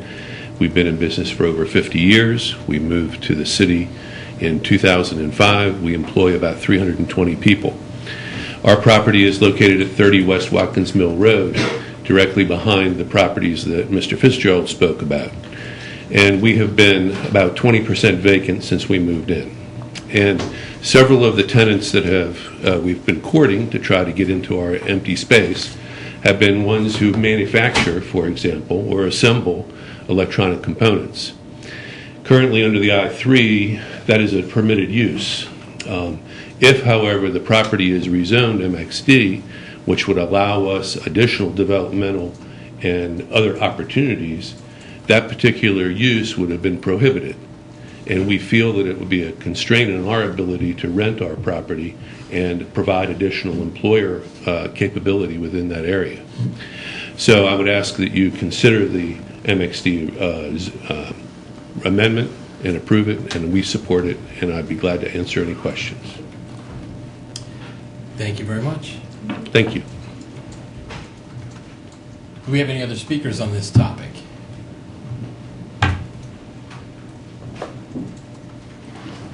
Joe Allen, 641B Main Street, and I just wanted to thank the staff and the council for entertaining this. I think a lot of positive innovation around the country is going on in this space, and so it's great to see the city considering a way to encourage it. It is often at the small business side or from research and development to manufacturing, and so I think it'll offer a lot of opportunities.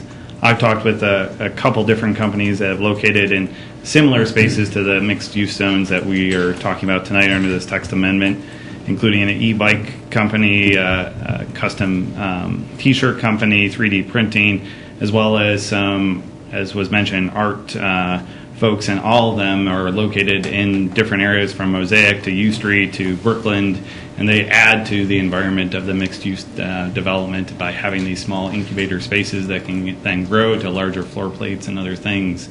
But restricting them to industrial zones is likely not to attract the type of kind of creative types that are starting these small manufacturing businesses now in the U.S., and we aren't seeing the large-scale manufacturing except for in maybe pharmaceuticals or biotech, but the whole aspect of having, say, an e-bike company locate and build the bike right in the mixed-use zone and then have a retail storefront, as was talked about, I think the concern that Mike Sesma raised around retail is important in thinking about something in the text amendment that would talk about first floor retail adjacent or retail streets to ensure that manufacturing doesn't occur any more than we want a closed off software company or a computer company just sitting behind and doing software on a first floor retail space. It just kills the retail street. And so something along that line, not to restrict, but to try to consider maybe at the SDP level or in the amendment. Thank you. Thank you. Do we have any other speakers this evening? Not seeing any. So what's the ad where they talk about all the tech companies that started in a garage 30 years ago? That's what we want to be, right? Those are home-based businesses. Oh, okay. MXD didn't exist in those days. No, you can only do that for a little while. Yeah, because those there's are a pretty strict limit on deliveries. Right. And how many of those garages faced a Muse, I wonder? Rob, do you feel, after this conversation, do you feel guided?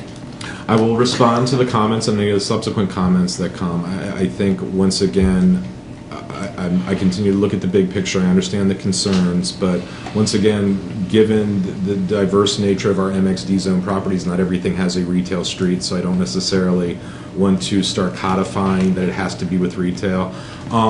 If it's exploring ways to include language to make it clear that, this is acceptable as home-based businesses, or that it can be somehow through approval processes incorporated into residential neighborhoods, I'm happy to pursue that and not make it seem as limited to the retail, park, campus, retail centers, and transit-oriented developments. If that's the guidance, I can work towards that. But then otherwise, if I've missed something, please let me know. But I think that is the goal. The other point I'd make, and I don't think it belongs necessarily in the language of the ordinance or whatever it becomes the update to the ordinance, but there's a component of this that is the design guidelines that are, because every big MXD project have design guidelines that really speak to things like the life on the street, streetscape, what fronts the street, how it fronts the street, and certainly as these things begin to develop in all their various forms, we probably can't begin to imagine all the ways they will or could. That can take care of a lot of this too. So if our real concern is a manufacturing facility that kind of bleeds off life from the sidewalk, well, frankly, a lot of what the design guidelines say about clear glass and views into the business and things like that, frankly, could take care of a lot of that concern. And maybe we need to start acknowledging that some of this is as much about the design as it is the use itself, or how it's how it's packaged within that building. Well, and certainly, I think a lot of what has been expressed in concerns tonight would sort of come out in the wash during a SDP process. Sure. Yeah, I guess my concern is that the evaluation be made on the actual function and impact, and not just on what it's next to, presuming that there would be a negative impact if it's next to certain uses. I think it's very easy for people who might oppose something like this to take what we've written so far and say it excludes this in certain locations, and I don't think it should be that straightforward. I think there should have to be a fair evaluation. That's my concern. So, a big part of my questions were really part of educating everybody about what MXD actually means, besides what our streetscape is and what mixed retail and residential is all about, and employment. So, I think there are people that's what they think MXD is, period, and they don't think about the envelope of the building that could house other things that would be compatible with that. So we have to be pretty clear about that. And, we've had people alarmed because I don't think we've done a good enough job making a presentation on that, those different aspects of it. So Mayor, you were going to ask about, they've actually made a recommendation to the Planning Commission for a record. I guess my question would be, do you think we're still on track for that recommended record based on what you've heard? Yes, what I've heard this evening, in my opinion, and again, please tell me if you feel differently, I don't hear anything that can't be resolved fairly quickly. We're not talking a complete overhaul or throwing out of the three parts. It sounds like just the focus is just a potential slight tweaks to the definition itself. I agree with that. Okay. So, all right. So with that, the staff recommends that the Planning Commission hold their record open until 5 p.m. Monday, July 27th, 2015, with anticipated recommendation on August 5th, 2015. Is there a motion, please? So moved. Second? Moved and seconded. All in favor, please say aye. Aye. That passes unanimously. Thank you. Staff recommends that the mayor and city council hold their record open until 5 p.m. August 21st, 2015, 46 days with anticipated policy discussion on September 8th, 2015. What is the pleasure of council? So moved. Second. All those in favor, please say aye. Aye. Any opposed? Carries 5-0. Thank you very much. Next, we have adequate public facilities. And John Schlichting is coming up to lead that. If we had adequate public facilities, we wouldn't have this. All right. Just wave your wand. Yes. They're adequate. Much easier to say, no, they're not. Good evening, Mayor and Council. Good and Planning evening. Commission.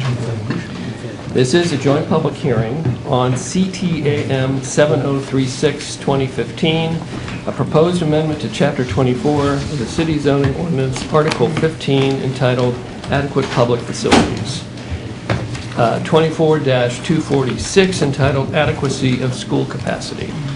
Staff is also scheduled for a joint work session for Monday, August 10th, 2015, for discussion and guidance regarding any changes to the draft ordinance. There are presently 9 exhibits in the record and can be viewed online or in person here at City Hall.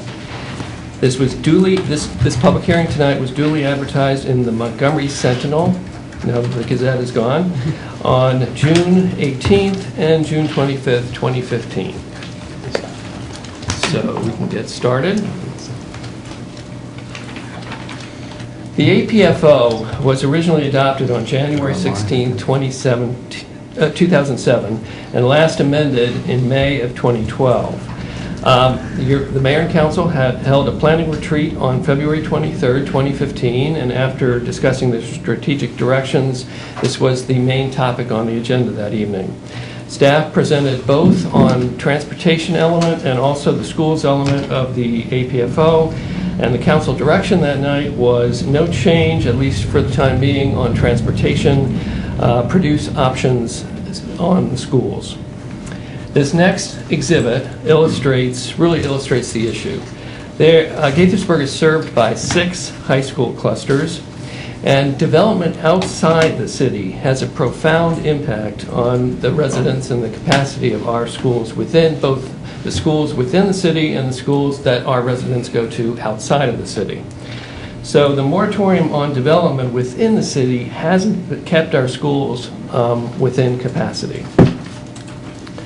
So our current APFO process is an individual school level test that looks at capacity with a 5-year horizon. Now, if an individual school is over 110%, there is a waiver provision that allows for the mayor and council to approve up to 120%. At 120%, the city is in strict moratorium. This next map was the map that you've been seeing for the last year. This was last year's map. All the red and pink are over 120% capacity. The difference is the darker red serves schools within the city, the lighter red serves schools outside of the city limits. And then the yellow, which is very limited, is capacity, schools that have capacity between 110 and 120%, and those are eligible for a waiver of the moratorium. But John, the lighter colors are locations that are outside the city, not necessarily schools that are outside the city. Isn't that true? Right, but there are, oh yes, that's correct, Okay. that's correct. It's just showing sort of where the city limits are. That's correct. So the dark red are in moratorium within the city. Right, okay. Now this next map is this year's map. This is the first time you're seeing this tonight. Actually, it was attached to the memo that was dated July 1st. Dramatic increase in the level of moratorium within the city, which really somewhat caught us by surprise. This is based on the forthcoming 2016 Master Plan CIP from Montgomery County Public Schools. 55% of the city is now in strict moratorium. 9% is eligible for a waiver, and so therefore only 36% is under 110% capacity. Now, this is the new graph that was also in the memo dated July 1st. I will have to tell you that the PowerPoint that was on the web prior to today was somewhat incorrect. All the percentages were correct, but in the column on the right, which says eligible for waiver 2016, the percentages were correct, but every one of them said yes, it was eligible for waiver. So therefore, that has been corrected. Now, some things to point out. Fields Road capacity was revised between last year and this year from 491 students to 419 students. So therefore, that's why Fields Road has gone from did not exceed 110% to 125%, and now in full moratorium. That was a big section of the central city. Do we know what was the reason for their change in capacity, the reduction in capacity? I actually don't have the answer to that. I would guess they just reduced class size within the school. Another reason is Northwest High is now over 110%, which puts the entire cluster in moratorium, but eligible for waiver. So that was the large section of yellow that you saw on the map. And then Gaithersburg Elementary has jumped back up over 110% as well. So now that is actually it's over 120%, so that's now in full moratorium. Wait, it says 117. Okay, over 110% Okay, then. okay. You've seen because these they're bringing before. in portables, that's how they, so, anyway, sorry. Actually, they don't factor in the portables, because portables will actually accommodate all the students. But the capacity, for instance, Rachel Carson at 140%, that's handled by the portables. But if the school didn't have portables, then they would be 40% over capacity. You've seen these slides before. These are 3 of our major redevelopment opportunities that are at risk. Lake Forest Mall, Orchard Pond 2, it has 410 approved units, but 590 additional units do not have approval yet, so that would be in moratorium. And then, of course, the Kentlands Boulevard Commercial District, which has already been discussed a lot this evening. Where we are in the process, there was a work session on April 13th, 2015, that should have been. Staff presented 6 options ranging from no change to adopt a county test. And the mayor and council were near consensus on option 4, which is the next slide. This was the exact text that you saw that night. Adopt a hybrid APFO with elements of the county APFO and add exempted area. It is a school-based test. The county test is a cluster-based test. The moratorium would be at a higher limit, perhaps 150%, and that's how the draft ordinance is written. Fees start at 105%, which would indicate that the fees would apply to almost every area in the city at this point. And then there were exemptions proposed. Exempted areas might be redevelopment along 355, Lake Forest Mall, or transit-adjacent development. So, on May 18th, you introduced this legislation. There was a bit of discussion that evening. There was a discussion on targeting the affordable housing waiver that staff came up with, but that didn't come from the council. And then transit location identification and also logistics with the county. Since the introduction, we've had a significant amount of discussions with Pam Dunn at Montgomery County Park and Planning. She handles the APFO issues for park and planning, and also Bruce Crisbell at Montgomery County Public Schools. And we are also looking at ways of targeting affordable housing waiver, most likely with census tracts or average household income. So, the draft text amendment changes. There are really 3 big changes. There is increasing the current 110% maximum for forecasted enrollment to 150% on a school-by-school basis. There's also the introduction of a new Gaithersburg School Facilities Payment Fee, which would be required for any new residential development in a district where the individual school capacity exceeded 105%. And then council would be given authority to waive either the 150% capacity ceiling or the facilities payment fee, or both, with defined justifications.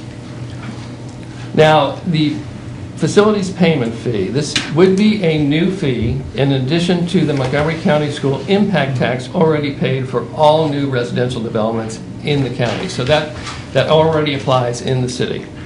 The fee would be based on the county school facilities payment fee, and that's important for the nexus of our ability to charge it to developers. But it would be established by council upon coordination with Montgomery County. So the way we've written it, it could be different than Montgomery County's, but it would be based on Montgomery County's. The funds would need to be used for capital needs for the specific school within 15 years.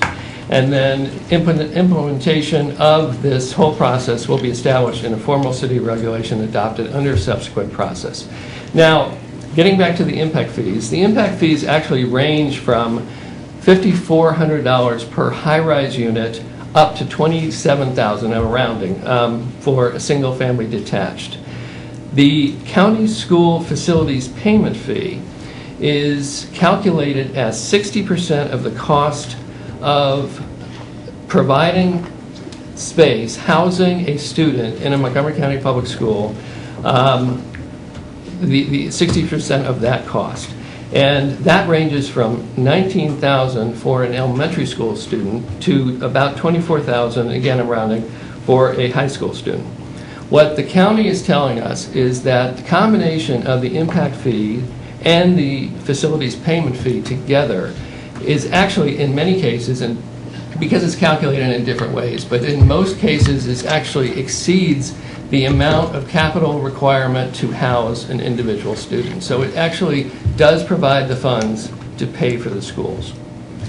Now, the specific school issue, the way that it's written right now... That's their fee, that's MCPS's fee alone, or the county's fee alone, right? And to make that, once again, it also it compounds too. So if you're in a district, which John, said, you could have a impact tax on a residential unit, and they could also be paying the fee based upon an elementary school student and a high school student simultaneously. So it's not a flat fee. Or all three schools, and it's additive. So, but the specific school issue, the way the ordinance is written right now, the funds would have to go to that specific school that was overcrowded. What Bruce Crispell has brought... Our ordinance is written. Our ordinance. Okay, the way the county's ordinance has no such requirement, correct? The county's ordinance requires that it go to the cluster. To the cluster. Because it's a cluster-based fee, and it goes to anywhere in the cluster. Now, the issue that Bruce brought up to me is that, for instance, Rachel Carson, our most crowded school in the city, and one of the most crowded elementary schools in the county, is also one of the largest, if not the largest, elementary school in the county. The county does not want to add on to Rachel Carson. The county wants to either add on to smaller elementary schools to accommodate the students that are currently going to Rachel Carson, or build another school. So what I think we would need to do to this draft ordinance is to revise it in such a way that the funds go to capital projects or projects that receive capacity at the impacted school. So that's a revision that I think staff is proposing already tonight. On the waiver justifications, we currently have 5 waiver justifications written into the draft ordinance. One would be properties being annexed into the city. Many of our annexations already do that. They waive the APFO requirements. Secondly, properties identified in 3 elements of the city's master plan: the Frederick Avenue Corridor Land Use Plan, the Gaithersburg Old Town District Master Plan, and the Kentlands Boulevard Commercial District Special Study Area. Thirdly, properties within 1/4 mile from existing or proposed transit, and that could be changed as well from 1/4 to 1/2. Fourth, the proposed development includes 30% or greater affordable fee-simple ownership dwelling units, and it's important that we put this in here. We plan to target it by census tract, as I said, and it does not include rental properties. It would be only fee-simple ownership dwelling units.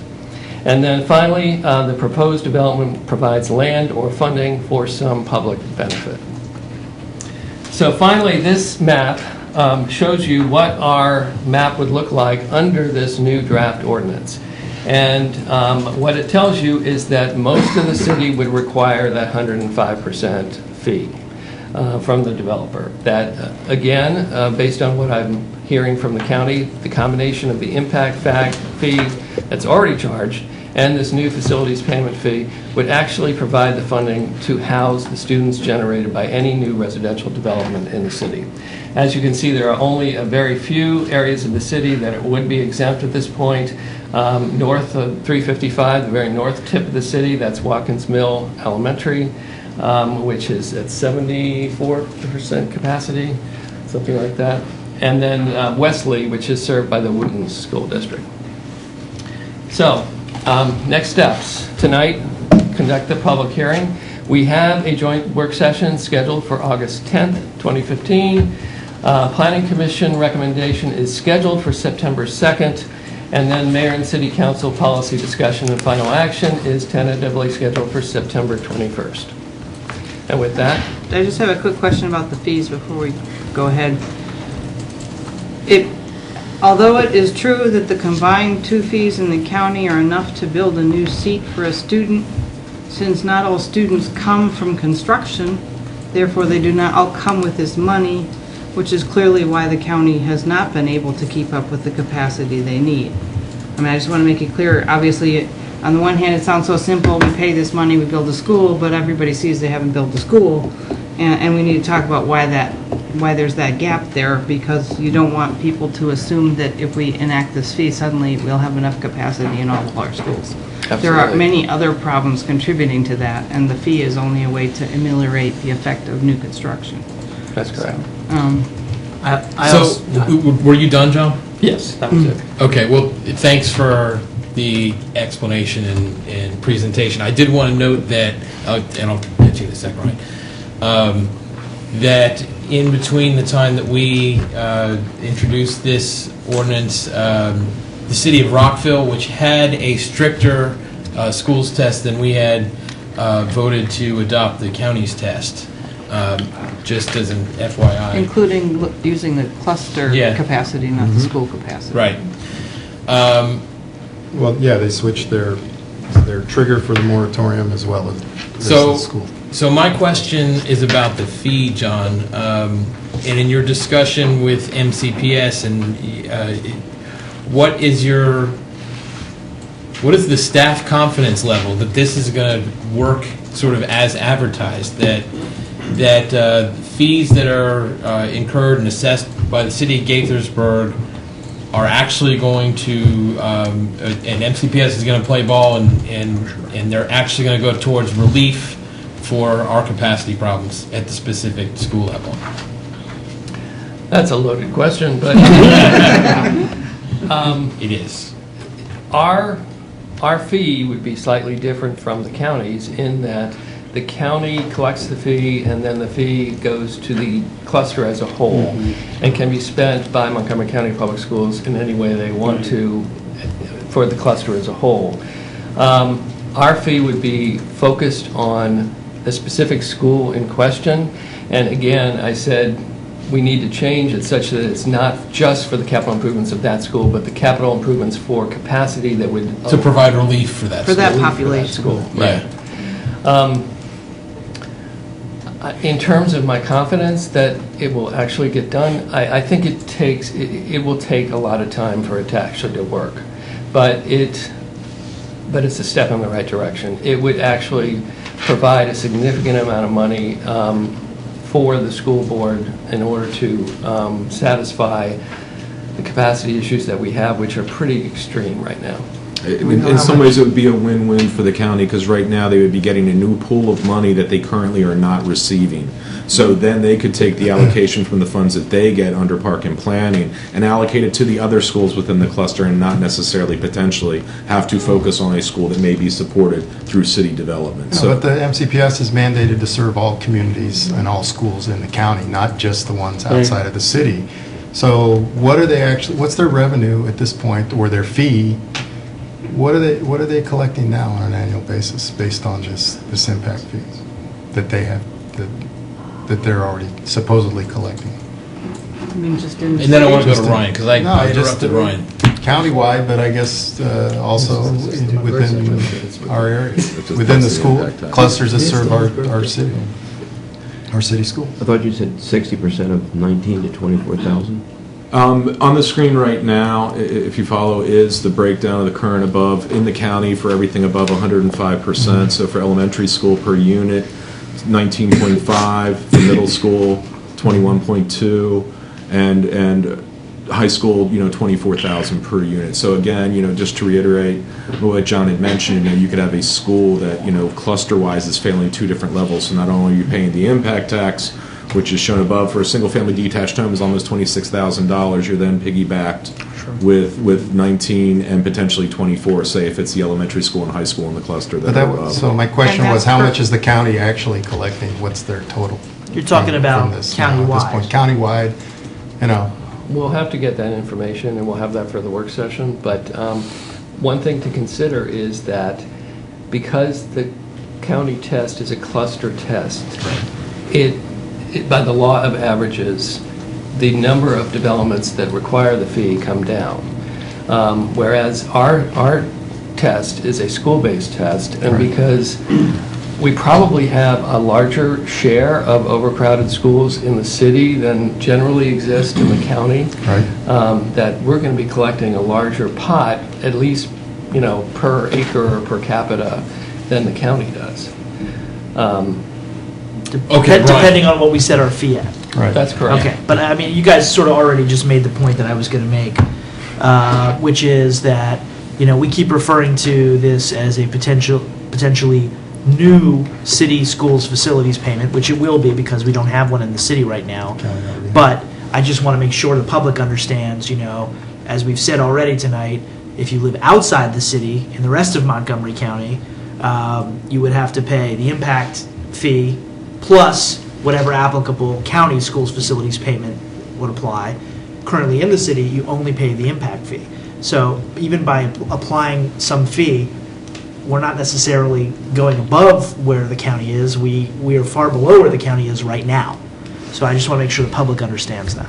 And as part of that, that's how the ordinance was also crafted, where we had the discussion that it's, with coordination with Montgomery County, but approved by the council, because one of staff concerns was, because the county's looking at a macro level, at a cluster level, there's nothing to stop them from going forward from raising these rates, which may not be applicable for a city and city developer, especially when we could only be targeting one school. So the goal is the same as our county partners, but we don't want to necessarily, our concern was being beholden to potential county changes. So that's why we were talking about a separate regulatory thing to discuss each year, establishing the rates under the fee schedule with coordination, which we must do. But we didn't want to just automatically go, we're just going to take the county's thing. To start, we may, and I misspoke, what I showed you before was the cost per student.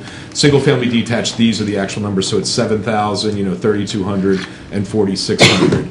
For the rate. So if all three, it's almost $15,000 a residential unit on top of the impact taxes. Okay, Neil. Thank you. So a couple of things. First of all, I really applaud this effort of making adjustments to try to basically generate enough revenue to actually pay for some new schools, because clearly MCPS is not getting there on their own at this point.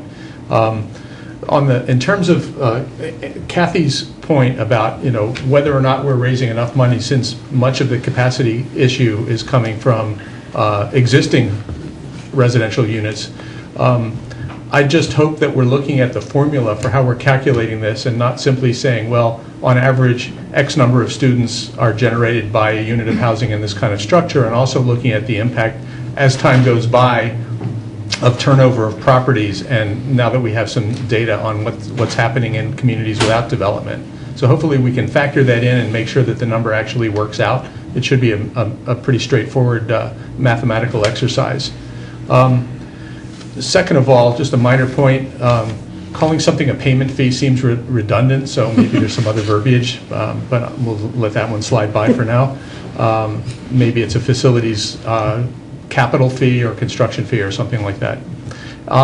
Third, just to go back to the big picture, because this is something that we've all given a lot of thought to over time. the idea originally of putting an APFO in place, which was put in place by the city of Gaithersburg, the city of Rockville, and the county as a whole, was meant to try to address this issue of, we're over capacity in our schools, so what are we going to do? Frankly, it hasn't had the desired effect. Some people have approached me and said, why don't we just do away with it altogether? But I think the problem with that is that it's basically giving up all responsibility, and suddenly you open the floodgates to development, and you still don't know if MCPS is going to actually build anything. So I think this solution, where we're actually creating a funding mechanism dedicated to solving the problem where the problem exists, is really the best solution. And I think as long as we get the numbers right, I feel strongly that we're on the right track here. So aside from the payment fee, everything else is good. Kathy? I'll just throw this out. Maybe we don't even have legal authority, but I wondered if it'd be possible to divert some fraction of the fee to actually fund support for schools that are overcrowded currently. I mean, through that fee, rather than just holding it for capital improvements. I don't know, maybe there's no nexus to do that. It just seems to me we certainly have been able to do that in limited amounts from the city, providing extra copiers or things like that, things that you need when you have too many students. Regarding the waiver justifications, I mean, before we were talking about waivers about going from 110 to 120. Now we're talking about waivers for schools that are already, for school districts that are already at 150 or higher. And so I have a really different outlook on that than before. I think there will be circumstances where that makes sense, but these waivers have to be for projects that are very tightly tied to advancing our strategic plan. And I think the justifications have to be written more strictly to reflect that. Properties being annexed, well, that could help us, it could make things worse. It depends on what the project is. So I don't see why annexation by itself is enough of a justification.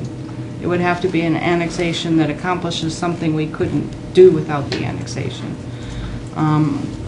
The three elements of the master's plan, again, I think it would need to be properties that were actually achieving the goals in those plans, not just located in those areas.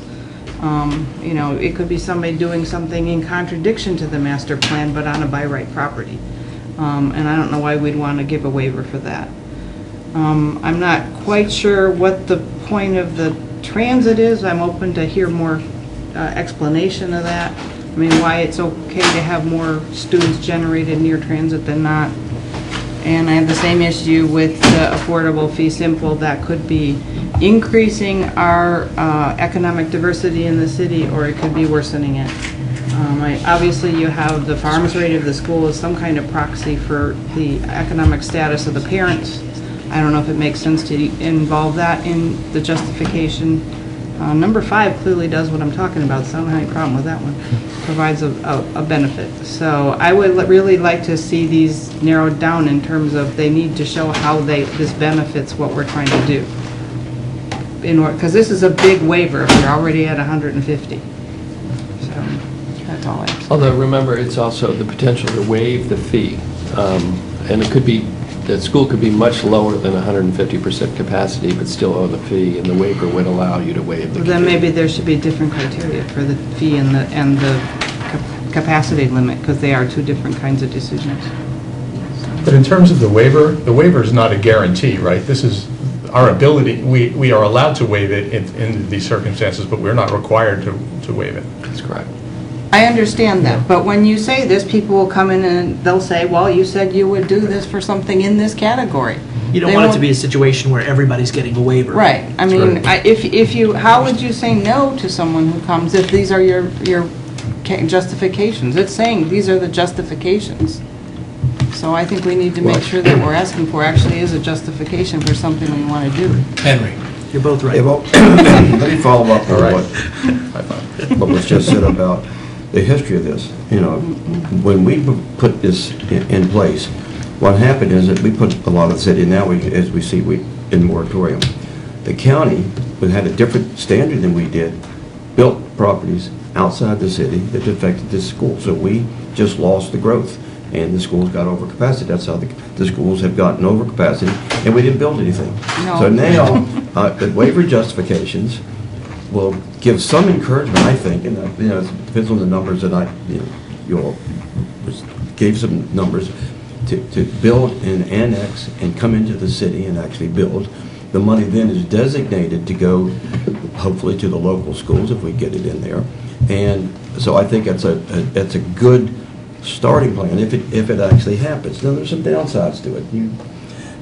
But the waivers right now, I think, will give us the incentives for people to come in. And what we really need is to have, looking at the whole city and not just the school, is that we want to have some growth, especially on the east side in these three areas that we talked about. If we don't do something, we're going to have, a long time before we actually get the growth that we need to improve these areas. So I think the waivers, and like you said, the waivers are not mandatory. You do have a very good point, Kathy, is that people are going to come and say, hey, I fit the bill, give it to me. Well then, if that's the case, and we want it, let's do it. And we get the growth, we get that, we don't always get kids at every time we approve something. Transit-oriented, but we probably won't get a number of kids. There'll probably be a very low number of kids going to school. So there's some real justifications for waiver justifications. Anyone else? Yeah. So I think very little of the increase in enrollments is due to development outside the city. There's been very little, actually. If you look at the development that's happened outside the city and the schools that have been impacted by it, most of it has just been what's happened, the new trend in housing and how families live. So, when we first proposed this, it made sense to me. I think it made sense to the public. And the fact that we've had an increase in enrollment throughout the county has had little to do with rampant development over that period of time, the last 10 years. There hasn't been a great deal, largely because of the recession, yet we still got these capacity problems. The other problem is that MCPS just hasn't done a very good job of projecting enrollments and planning for the increased enrollments, even though I think that they've got years of data to indicate the kind of growth that we have in these areas. So those are some of the problems we have. I have a problem with 100% setting our trigger for a moratorium at 150% when the county is still at 130%. If we're willing to settle for 150% before we start deciding whether or not we need to stop something, then we have to be willing to settle for schools that are way over 150% in enrollment in the long run. Because it takes, we already know it takes about 7 years once you begin to plan for a school to actually build it. So the kids that start in kindergarten at a particular school are going to be in middle school by the time that capacity is ever addressed. We have to remember that as well. So let me. Sure. So I'll just go through the waiver justifications. And I think, Kat, the point I was going to raise is that we have a strategic plan and with strategic priorities, and we have to make sure that everything we do in our ordinance and in our waiver justifications is related and accomplishes progress towards some of those priorities. And I fail to see how waiving these requirements because we're interested in annexation achieves that. If you can explain to me how it helps address our strategic priorities for the city, then show me that explanation. I understand and I stated my support earlier for consideration of the waivers for development of the Frederick Avenue Corridor, the Gaithersburg Old Town District, the Kentlands Boulevard Master Plan or Special Study Area. I'm not sure what we get out of transit development within a quarter mile of transit unless it's going to be housing that is largely not going to send a lot of kids to our schools. I do have a little bit of problem with the affordable, even though I've been a major, one of the leading proponents on this council for 10 years for affordable housing and increasing our stock of that. I think we have to be very careful where we might consider doing that. So if we measure by farm rates or the percentage of affordable housing stock that's already available, both rental and owner occupied in a particular area, that may be the circumstances where we'd want to consider a waiver for affordable housing. I'm not sure that 30% is the target we want to go for. Of course, we should do things that end up providing a public benefit, but I think we have to have a floor that that defines what, what amount of land or other 2 square feet's not element is going to be sufficient to realize a significant public benefit, both to the community where that school is going to be built or to the city at large. So those are some of the issues that I have.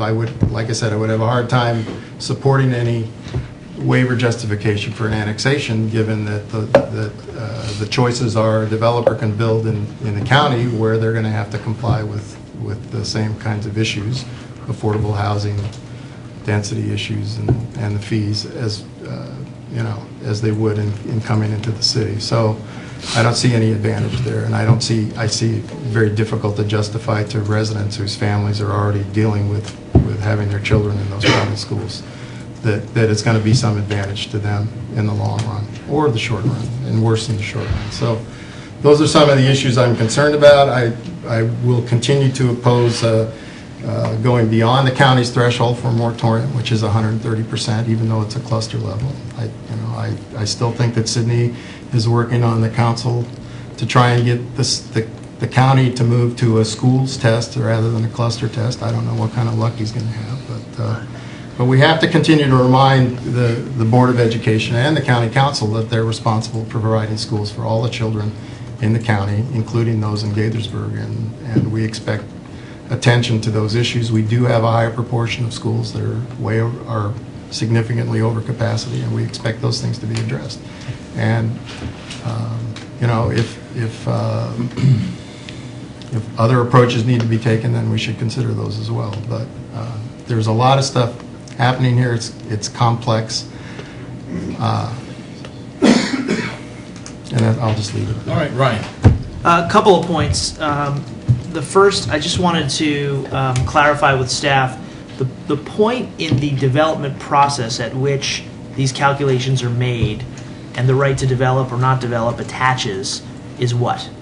It's a preliminary site plan or SDP. Preliminary site plan or SDP. So to Mike's point about, allowing 150 might mean more later on, well, I mean, if there's a risk that you're pushing past 150 soon, it would seem to me that applicants would want to make sure that they're trying to get to that point, that site plan point, to get their approval and not have to run up against the wall of an APFO, even at 150. So, I mean, that's still, it seems to me that's still an incentive that's still in place. Notwithstanding the fact that we do have these potential waivers. 150 basically is, but we're already at 100. We're already basically at almost 150 for a number of our schools. Yeah. And then the other point I wanted to make, and this is not necessarily an endorsement of the portion of the draft that allows waivers for annexations, but I just wanted to kind of play out a hypothetical. Mm-hmm. I can imagine a situation where an area that's in the maximum expansion limit that we could annex might already have the right to develop at a certain density under the county rules, but for whatever reason would want to annex into the city and would not be able to develop at that level of density within the city, maybe because it's subject to moratorium or maybe there's some other issue there. And if they're going to go ahead and build it anyway, we would want to be able to bring them into the city for tax-based purposes or other potential purposes. So that might be an example where we would want it, and it would also go towards... there can be some. I just mean they need to show something. Yeah. But I will also say, I would like you to show me an example where someone developed at a lower capacity than they had the option to develop at anywhere. Well, no, but I guess that's my point, which is... But you're saying they'd want to come in the city and build lower density. They're not going to want to do that. No, build the same density, but under our rules, they might not be allowed. So we'd be waiving the density as well as the APFO? No. I see what you're saying. So they're approved for a certain density, and then they can build that in the county if we wanted them to come in. But they could build that density here, but they run up against our APFO. No, you said they could build higher outside and less inside. Because of the moratorium. Because of the moratorium. If they were inside. The moratorium is yes or no. Right. It doesn't affect the density. No, I'm not talking about the density as supplied by the zone. I'm talking about the ability to build The number of units that were master planned. as triggered by a moratorium or not. I'm sorry, I don't get it. All right. Well, in any event, there are scenarios I'm sure where there, well, I'm sure there as we- are we- some we- where it is valid. where so- somebody might build something anyway, and we have the choice to either have them in the city or not have them in the city, and they're going to build the same thing anyway. All other things being equal, we'd want them inside the city. I think we made clear to developers in recent years the advantages of coming into the city and building under our requirements in terms of how quickly they can do it and what our process is. So, Except for the portions that are in moratorium. Except for the places in moratorium. Those are all within the city now. They're, you know. Would anybody else like to jump Oh, in? I mean, I agree with what Brian was just saying, is that we need to have the incentives. If they could build it in the county better, they're gonna build it over there. If they can come into the city, we want them in the city because we have control of it, we get the tax base. Not all of development is about kids. A good large portion of it is, but we also have other things, tax bases and businesses and growth and people living here and you know, quality of life, et cetera. So we would rather have them in. So we need to give them every incentive. To just say they would rather come here and pay, you know, even though they would pay higher fees or something, doesn't work. Almost everything that's being built now was done without this plan. And now that we have everything in moratorium, we're not getting anything done. So we have to be able to say, what do we do to justify them to come in, back in? So, you know, you take all the neighborhoods that we have, you know, the Ketlands and the Lakelands and the Quinn's Orchard and the Crown Farm and Watkins Mill, all of them were started when there was no AFPO. So now we have that, and then my point has always been, it's just about stop growth. We have everything now in moratorium. So to your point is, what are the incentives to get them to come in? And we need those incentives. These may be modified. You know, I'm not saying that these are the exact ones, and you had some good points a while ago about some of these things, and I agree with those. But we need to, what are the incentives that we can do to get them to build in our city? So I'm going to open it up to the public. This is the time where the mayor and council and planning commission would like to hear anyone who wants to speak on this topic. We ask that you keep your remarks to no more than 3 minutes. State your name and address for the record. When you have 30 seconds left, the timer will beep and turn yellow, and when your time's up, it'll beep and turn red. Please. Good evening, Mr. Mayor, council members, commission members. I'm Ken Miller, COO of Beatty Management, the owner of Kentlands Market Square, speaking tonight in favor of CT AM 70362015, which proposes amendments to the city's current schools test for new development. We'll be submitting a letter into the record detailing our support for the revisions in the next week or two. I recently appeared before those of you on the Planning Commission to discuss Beatty's vision for Kentlands Market Square in connection with an application we have pending before you. As I noted in my testimony then, Beatty is actively exploring ways in which to implement the vision of the Kentland Boulevard Commercial District Special Study Area Master Plan in Kentlands Market Square. As you're aware, under the city's current APFO, Kentlands Market Square and the surrounding area is in a hard moratorium for residential development, primarily due to capacity issues at Rachel Carson Elementary School. No waiver for this moratorium is currently available, effectively preventing any further residential development in the Kentlands. This moratorium significantly impacts our ability to plan for the future of Kentland Market Square. The existing moratorium prevents the implementation of the master plan, which calls for mixed-use development in Kentlands Market Square, hinders retail and office activity in the area, which would benefit from more housing in close proximity, and has done little to address school overcrowding as enrollment has continued to grow despite the lack of any significant new residential development. Beatty supports the text amendment before you because it would increase the maximum capacity thresholds and allow for waivers of the capacity ceiling and school facilities payments for areas where the city has stated that redevelopment and increased residential development is appropriate. Because Rachel Carson is projected to remain at or near the proposed 150% capacity threshold for the foreseeable future, We believe the proposed waiver for areas within the Kentlands Boulevard Commercial District is especially imperative. Beatty applauds the city efforts to amend its school test and supports the proposal before you and the waivers as drafted. Excuse me. We look forward to working with the city to realize the master plan's goals and objectives for Kentlands Market Square, and believe the adoption of the new schools test is an important first step in that direction. Thank you. Thank you. Next speaker, please.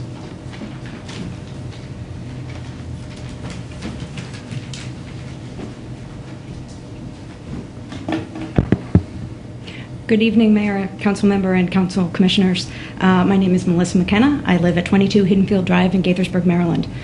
As the Rockville Cluster Coordinator for the Montgomery County Council of PTAs, I've spent the better part of the past year involved in Rockville's APFO review process and decision-making. I know Gaithersburg isn't Rockville, but maybe some of the insight I gained in that process will be useful here. I want to be clear, first off, that there is no official MCC PTA position on this issue. I'm using my experience working with MCPS, the Board of Education, and the County Council to provide an informed school-based perspective, be an information resource to you, and to ask questions that may not have been asked before. I applaud the city staff on their well-researched and thorough materials. I am heartened to see that you have the only days-old data from the new FY16 Educational Facilities Master Plan for consideration. So without further ado, as far as a Gaithersburg school facility fee, I'm late to the party on this, but it sounds to me like it would be a third fee for developers. I'm not sure how the city can waive a county fee. There's the impact tax, then there's the school facilities fee, which is school clusters that have exceeded 105% of capacity. I do have to say, though, that as has been said by you, a lot of the enrollment we're seeing is from turnover and shared housing. This was especially true in Rockville as well. It's not being driven by development, so more students are not necessarily bringing with them the money required. I listened to many months of Rockville businesses cite business unfriendly policies. I have to wonder how an additional fee would be received here. To Mr. Sietzman's question, at a meeting last week with Deputy County Administrator Glenn Orland, he admitted that the school's facility fee hasn't been collected that often. Developers tend to wait a year and then not incur the fee to get around it. Waivers are abundant at the county level, and I'm wondering, again, as you all have already talked about, the waivers here. The County Council has already approved additional CIP placeholder funding in the out years of this current CIP, specifically to address the Gaithersburg cluster and its potential to go under moratorium at the county level of 120%. And that would be in advance of MCPS projects this fall, so the money is there. APFO is so that infrastructure, in this case schools, and we're talking residential development, will be in place when, if not before, necessary. The county is obviously very far behind on funding, and that's just to keep up with planned enrollment growth. My question is why, if we can't keep up with the needs of the current and expected children, why would raising the APFO threshold even higher to bring in more kids to severely overcrowded schools be a good idea? Thank you very much for your time this evening. Okay, great. Thank you. I did want to note that, to your point about the third fee, as it currently stands, the county's impact tax fee does apply in the city of Gaithersburg, but their additional school facility fee does not apply in the city. Because it's charged by MMC PPC, which supervises building and zoning in the county, but not in the city. Okay, so then it doesn't apply to clusters in the city. Right. Correct. Right now. That's very interesting. No, it doesn't apply to properties. Properties It within the doesn't city. depend on the cluster. Right.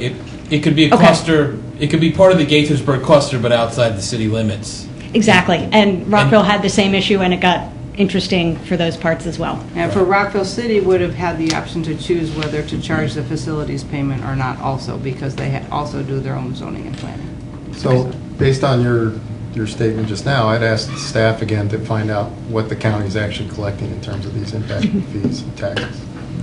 Can I just mention one more thing? It's a matter Go of ahead. timing as for the school year you are looking at versus the school year test that MCPS and the county is looking at. You're looking at a 1920 school year, and they're looking at a 2021 school year capacity. That's their end of year capacity. We're looking at 2019. 2019 to 2020, and the county and the schools are looking at 2020 to 2021. So while you would say Northwest is at 110.3%, the county and MCPS is looking at it as 113.3% because it's in a different year. Right. Right. Yes. Because we have a So it's just- 5-year yeah. test. And they have six. 6-year Yes. CIP. Right. Yeah. Yes, thank you. Yeah, So we timing's started an with issue. 2, and then we increased it to 5, but they use Yeah. 6. So, thank you. Thank you very much. Who would like to be our next speaker?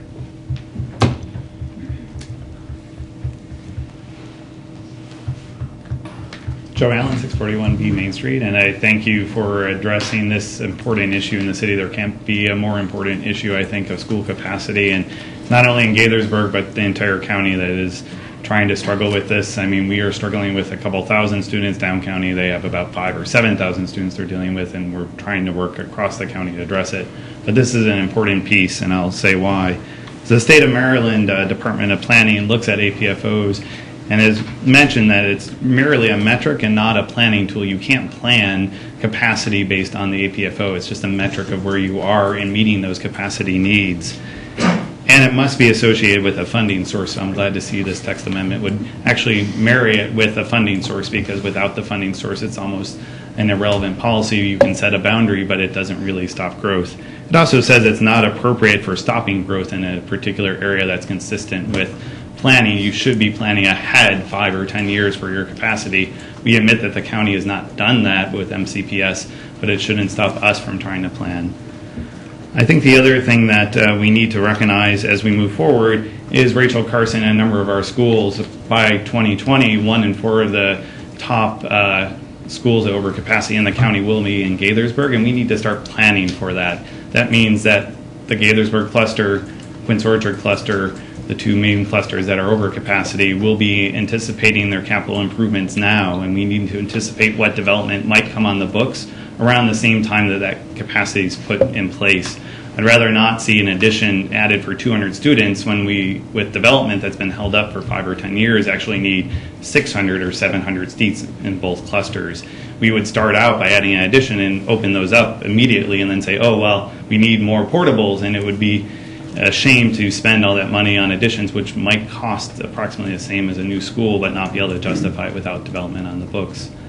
I think the discussion about waivers is important to understand. We need to understand where development may occur, again, as a planning tool, not just because, well, it might happen here, it might happen there, especially annexations. If we open up the school and we get some capacity additions, we should be planning for how big that addition or that new school should be in the next 5 or 10 years. Again, not the next 2 years. And if we don't take into account annexations and other areas that might actually add on, we would underbuild the school. So I encourage you to think ahead and start planning as we should, and then working with MCPS to find the funding to do the planning and the construction that we actually need. Thank you. Thank you. Can we give him another 5 minutes? That was great. Thank you, Matt. Joe, you have a fan. Do we have any other speakers this evening? Not seeing any.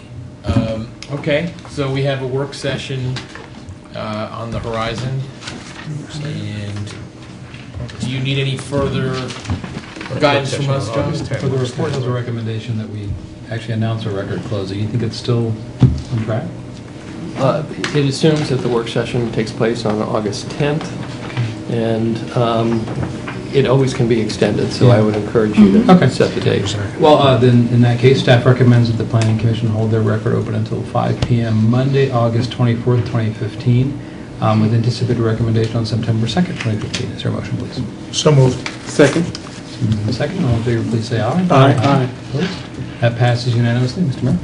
Staff recommends that the mayor and city council hold their record open until 5 p.m. Friday, September 11th, 2015, 67 days, with anticipated policy discussion September 21st, 2015, with the pleasure of the council. So moved. Second.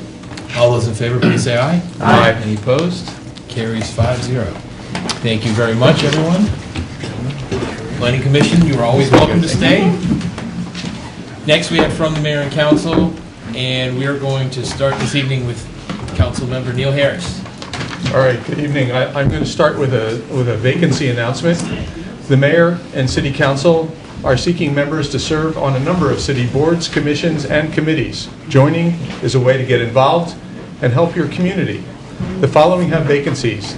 Animal Control Board has one alternate public at-large business community member and one alternate representative of the Montgomery County Veterinary Medical Association, or someone who has training and or experience in the proper training or care of animals. Those seats will be open until filled. The Commission on Landlord-Tenant Affairs has openings for one full tenant representative and one alternate tenant, open until filled. There are openings on the Community Advisory Committee, the Cultural Arts Advisory Committee, the Educational Enrichment Committee. The Historic District Commission has openings for 4 commissioners, and those are open until July 24th of this year. There are openings on the Multicultural Affairs Committee. The Personnel Review Board has an opening for a full member, which will be open until filled. The Police Advisory Committee, Senior Advisory Committee, and Transportation Committee have openings as well. If you're interested in serving on any of the above, please send a letter of interest and resume to Mayor and City Council, 31 South Summit Avenue, Gaithersburg, Maryland 20877, or via email to cityhall@gaithersburgmd.gov. For more information on official announcements, please visit the city's website at www.gaithersburgmd.gov or contact the City Manager's office at 301-258-6310. I'll keep this very brief because we've had a long meeting already. Most of us, I guess all of us, attended the Maryland Municipal League Convention last week, which is why we didn't have a meeting last Monday. As you can see by my complete lack of a tan, there was no beach time really. It was all about attending sessions and getting to meet other municipal officials, and much education was had, aside from maybe that 1 3-hour session about insurance, which was not as educational as it, or at least as stimulating as it might have been. Anyway, also just wanted to mention the 4th of July celebrations here. There were a number of neighborhood events and parades, but also the citywide event I thought was absolutely fabulous. Thanks to the Park Recreation and Culture staff, as well as the entire city staff who came out to help. The musical entertainment was really terrific. Never saw so many people dancing outside in Gaithersburg before. Fireworks were great as always. And one last point, there was a really spirited discussion actually after the last Transportation Planning Board meeting about the CCT. That discussion was just before the Purple Line was finally agreed upon by the governor. But the CCT is an important project for Gaithersburg, and there have been a number of side discussions since then with a number of interested business parties as well as officials at the county level. So I'm really looking forward to seeing planning on that project accelerate as we go forward. It's really mission critical to a number of opportunities here in Gaithersburg. And that's it for tonight. Thanks. Thank you, Neil. Ryan. Thank you. Good evening, everyone. Thanks again for all of the kind birthday wishes. It certainly has been an interesting birthday of service. As Kathy noted, I spent the day in jury duty and then basically came straight here to the meeting and hoping to have a little time to celebrate perhaps after the meeting. I also want to thank the mayor for this very kind and thoughtful birthday gift, this 3-page formal announcement that I now have to read. He knew you could Happy birthday. Thank you. He knew you could be brief with it. The city of Gaithersburg is looking for interested residents to serve on its newly established Planning Ad Hoc Committee for the former Consumer Product Safety Commission site, also known as the CPSC site. Mayor and City Council are seeking up to 12 members, comprised of representatives of the Gaithersburg community, to review, recommend uses, and potential development opportunities for the land. Reasonable efforts shall be made for the ad hoc committee to consist of residents from various areas of the city and represent a diversity of civic and professional backgrounds. However, at least one appointment shall be a resident of the Washingtonian Woods Homeowners Association, and one appointment shall be from the Westley neighborhood. The charge of the ad hoc committee is as follows. Tour through the property to review the existing conditions, including entranceway and egress.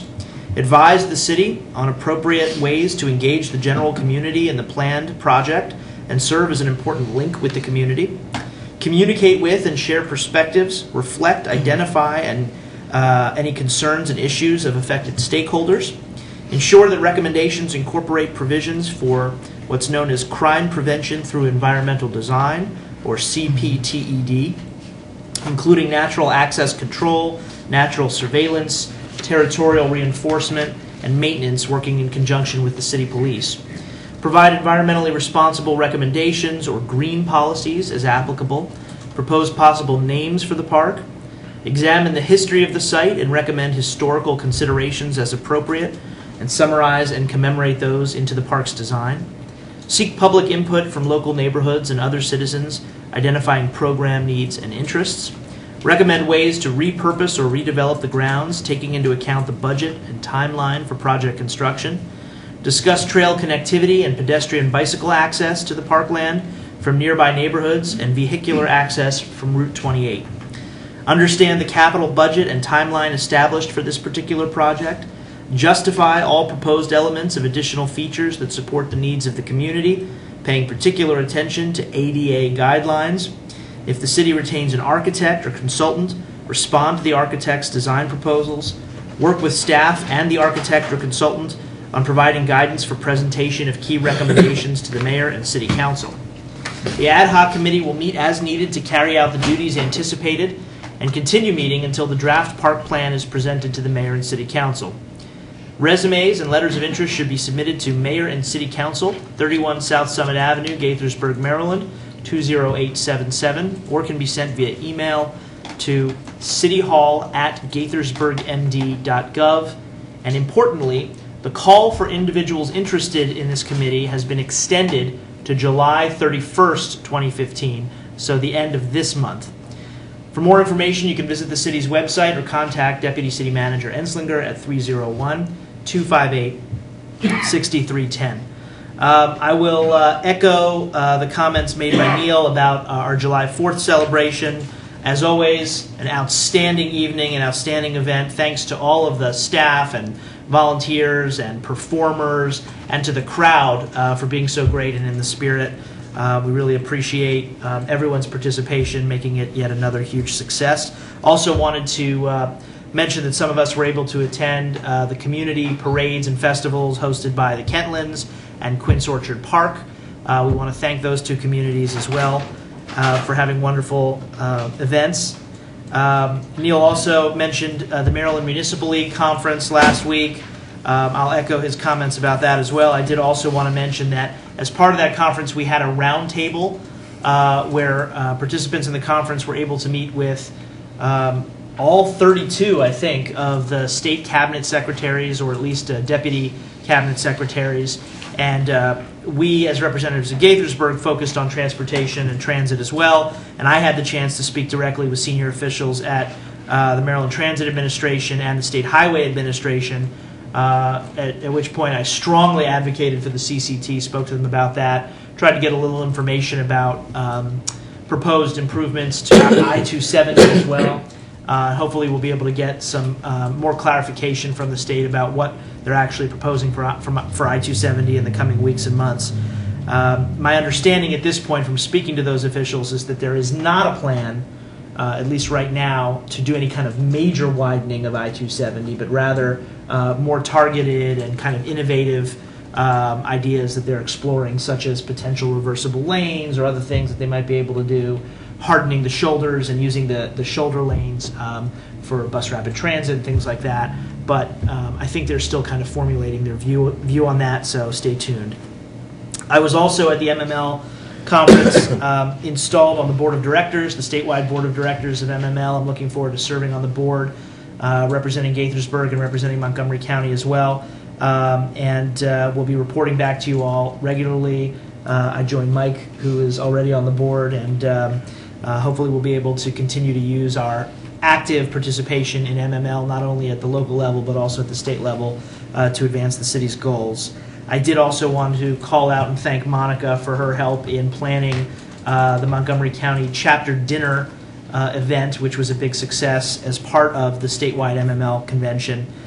We got a lot of rave reviews from all the participants, and so I appreciate all your help, Monica, as a executive board member and officer of the county chapter of MML. Michelle Potter, during her presentation earlier this evening about Parks and Rec Month, mentioned all the different summer concerts and events that we have going on throughout the city this summer. I just want to remind folks again to check those out. Go to our website, encourage you to attend some of them. I mean, we just really have some amazing programs and events, many of which are free.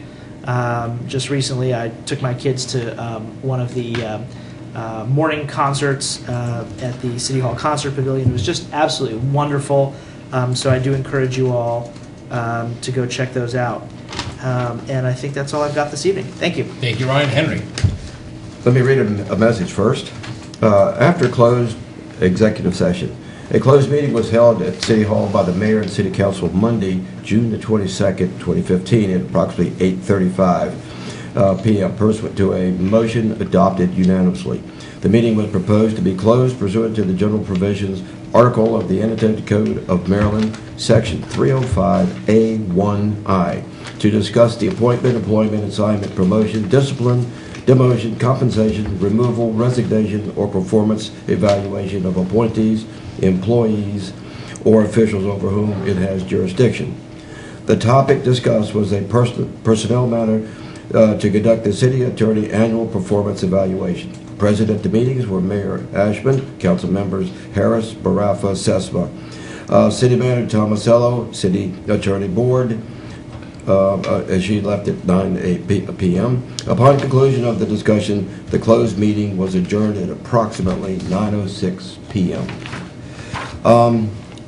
I was gone for a couple of weeks, but Mike and I were out in Salt Lake City with the National League of Cities on their summer session, trying to set up our criteria for all the meetings coming up in the fall for Nashville.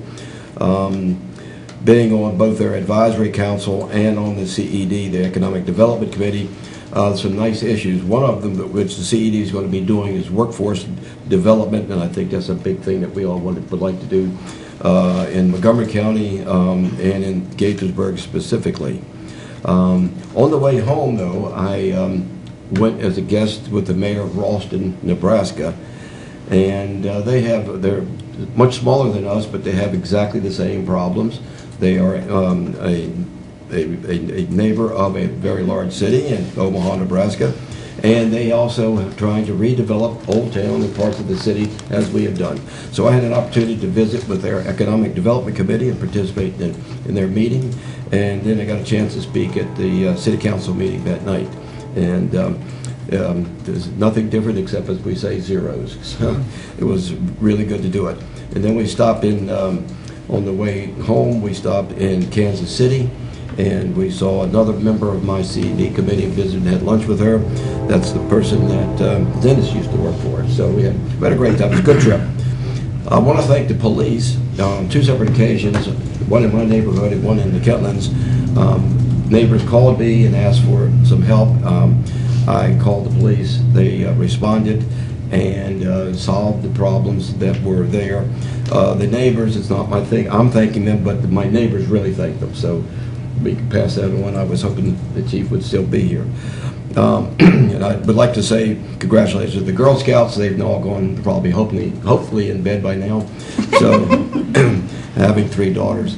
But I'll say something real quick about the 4th of July. It was great.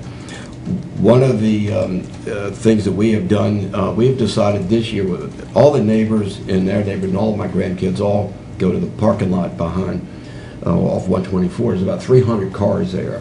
So, Tony, I have 50 requests for a tree to be removed. So, but I think a lot of us then decided that the smoke and the wind and everything, next year we're at the fairgrounds. So, and the tree is growing even bigger. But it was a wonderful event. Everybody had a great time. So, thank you, staff. That's it. All right. Kathy? I have the list of events. I'm going to try and shorten it a little bit given the hour. The first and most important thing is Gaithersburg residents will cast their ballots for mayor and 3 city council members on Tuesday, November 3rd, 2015. The last day to register to vote in the city election is October 19th. For complete election information, please visit the city's website, and I will add, if you are registered to vote in the county, you are already registered to vote in the city. Then there's a series of events on Thursdays, which are all in the vicinity of City Hall. Thursday morning, there are kids concerts every Thursday in July. Thursday evening, there are concerts in July and September at the Pavilion.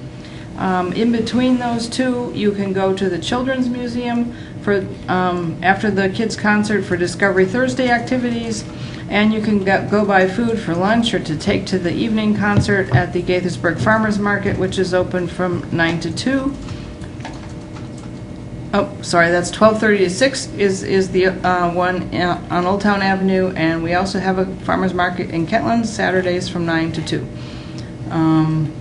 And there is also Zumba in the park on Friday evenings through the end of August, and the final session of yoga in the park will take place on July 7th. The rest of these events, I'm just going to say what they are, when they are, and where they are. If you want more information about them, look them up on the website. There's going to be a Hula Fest on July 11th at the City Hall Concert Pavilion. Couples Day is at the Miniature Golf Course on July 12th. There's short plays at the 14th Annual One Act Festival, July 17th through 26th at the Arts Barn. The Sports Fest will be, third annual Sports Fest is at Borer Park on July 18th. You can get a junior detective badge with the police department at Kentlands Mansion on July 19th. I think you have to be a child. The free rabies clinics will be held on July 19th at Montgomery County Animal Services and Adoption Center.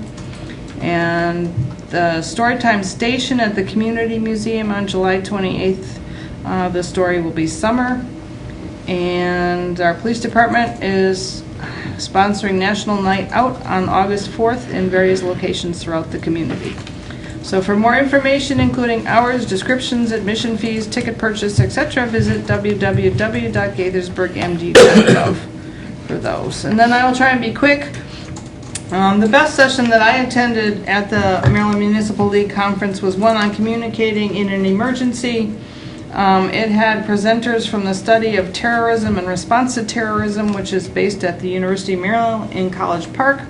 And that they do research-based analysis of how people can communicate better, how people respond to emergency information. So it was really pretty interesting as opposed to anecdotal stories we often hear. They looked at specific emergency information advertising programs and then queried people about what they took away from it. One of them they cited was the CDC had one about if you could you should be prepared for zombie attack. They thought getting humor would help people pay attention, and obviously if you're prepared for a zombie attack, you would probably be also prepared for other emergencies that we might have. Well, they found people paid a lot of attention to the information. They found out that they didn't know that the resources that were available, but really it didn't change anybody's behavior. People did not prepare emergency kits or make emergency plans, either because they didn't want to think about zombies in the real world, or maybe it was not taken seriously. And they are having a class on July 18th and 19th. I did send Tony the information. If any staff is available, I think it might really be worth doing. We did a short version of what's a day and a half. I think the long class would be worthwhile.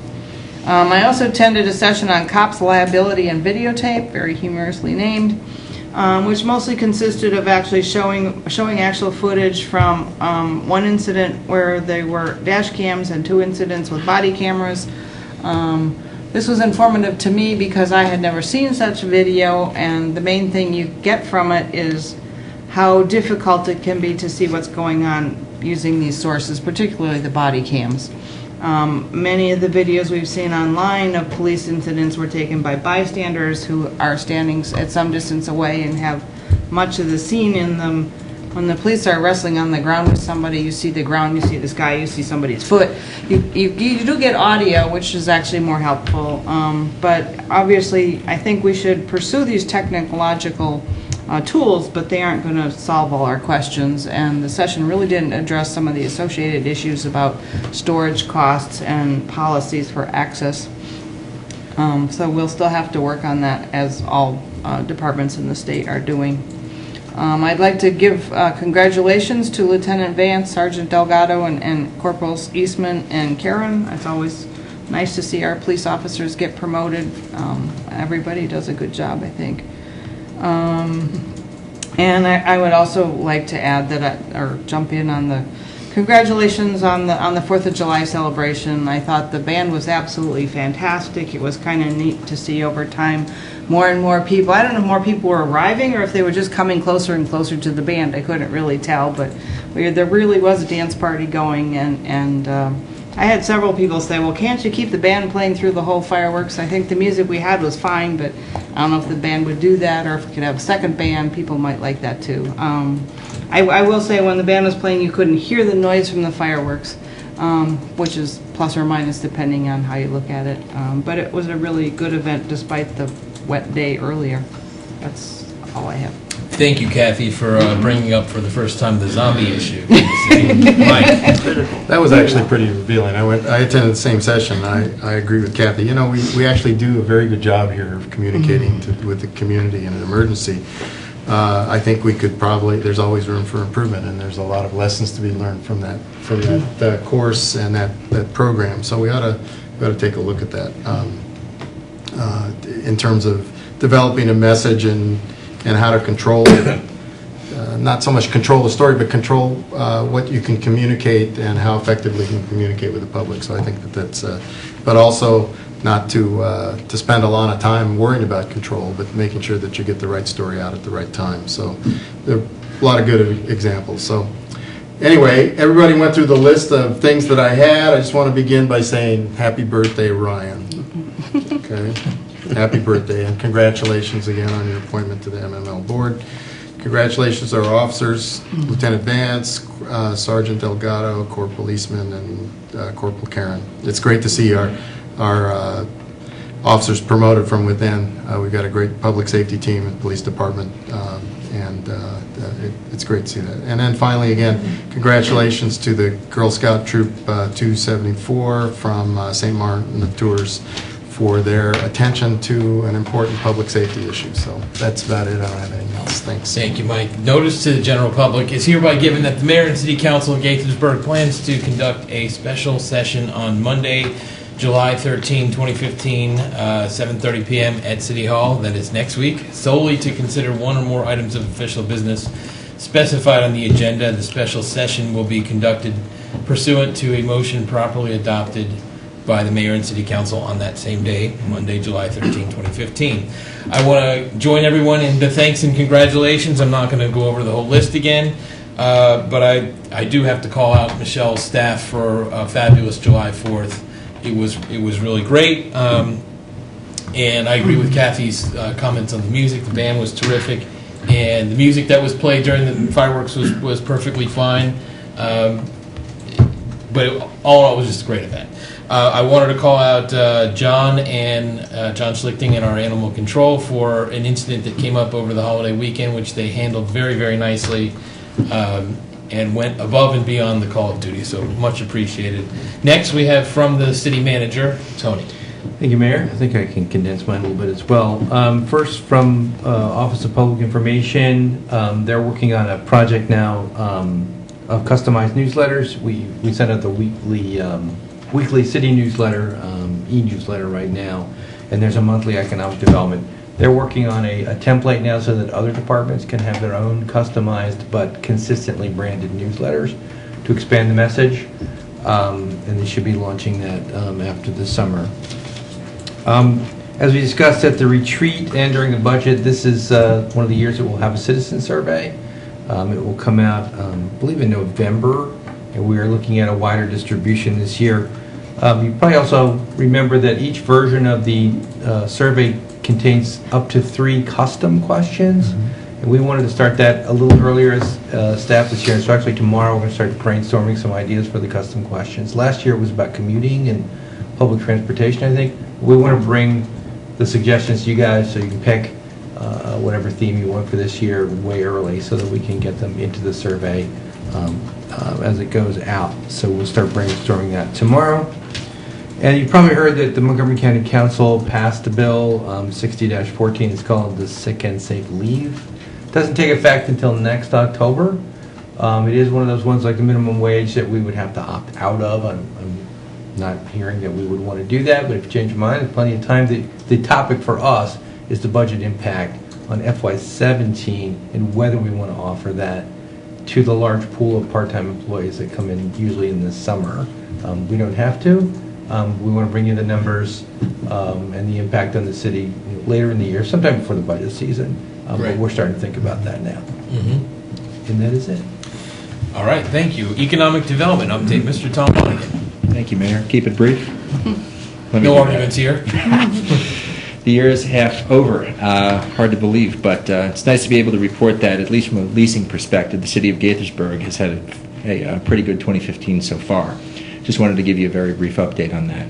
Overall, our vacancy rate for the city's Class A and B office market stands at 11.2%, down from 11.7% just 6 months ago, and of course down significantly from 2009 when we stood at almost 19.5%. While slightly higher than the vacancy rates in Bethesda and Silver Spring, the city's vacancy rate is significantly lower than the 16% countywide vacancy rate and among the lowest sub-market vacancy rates in the D.C. region. What was the county rate?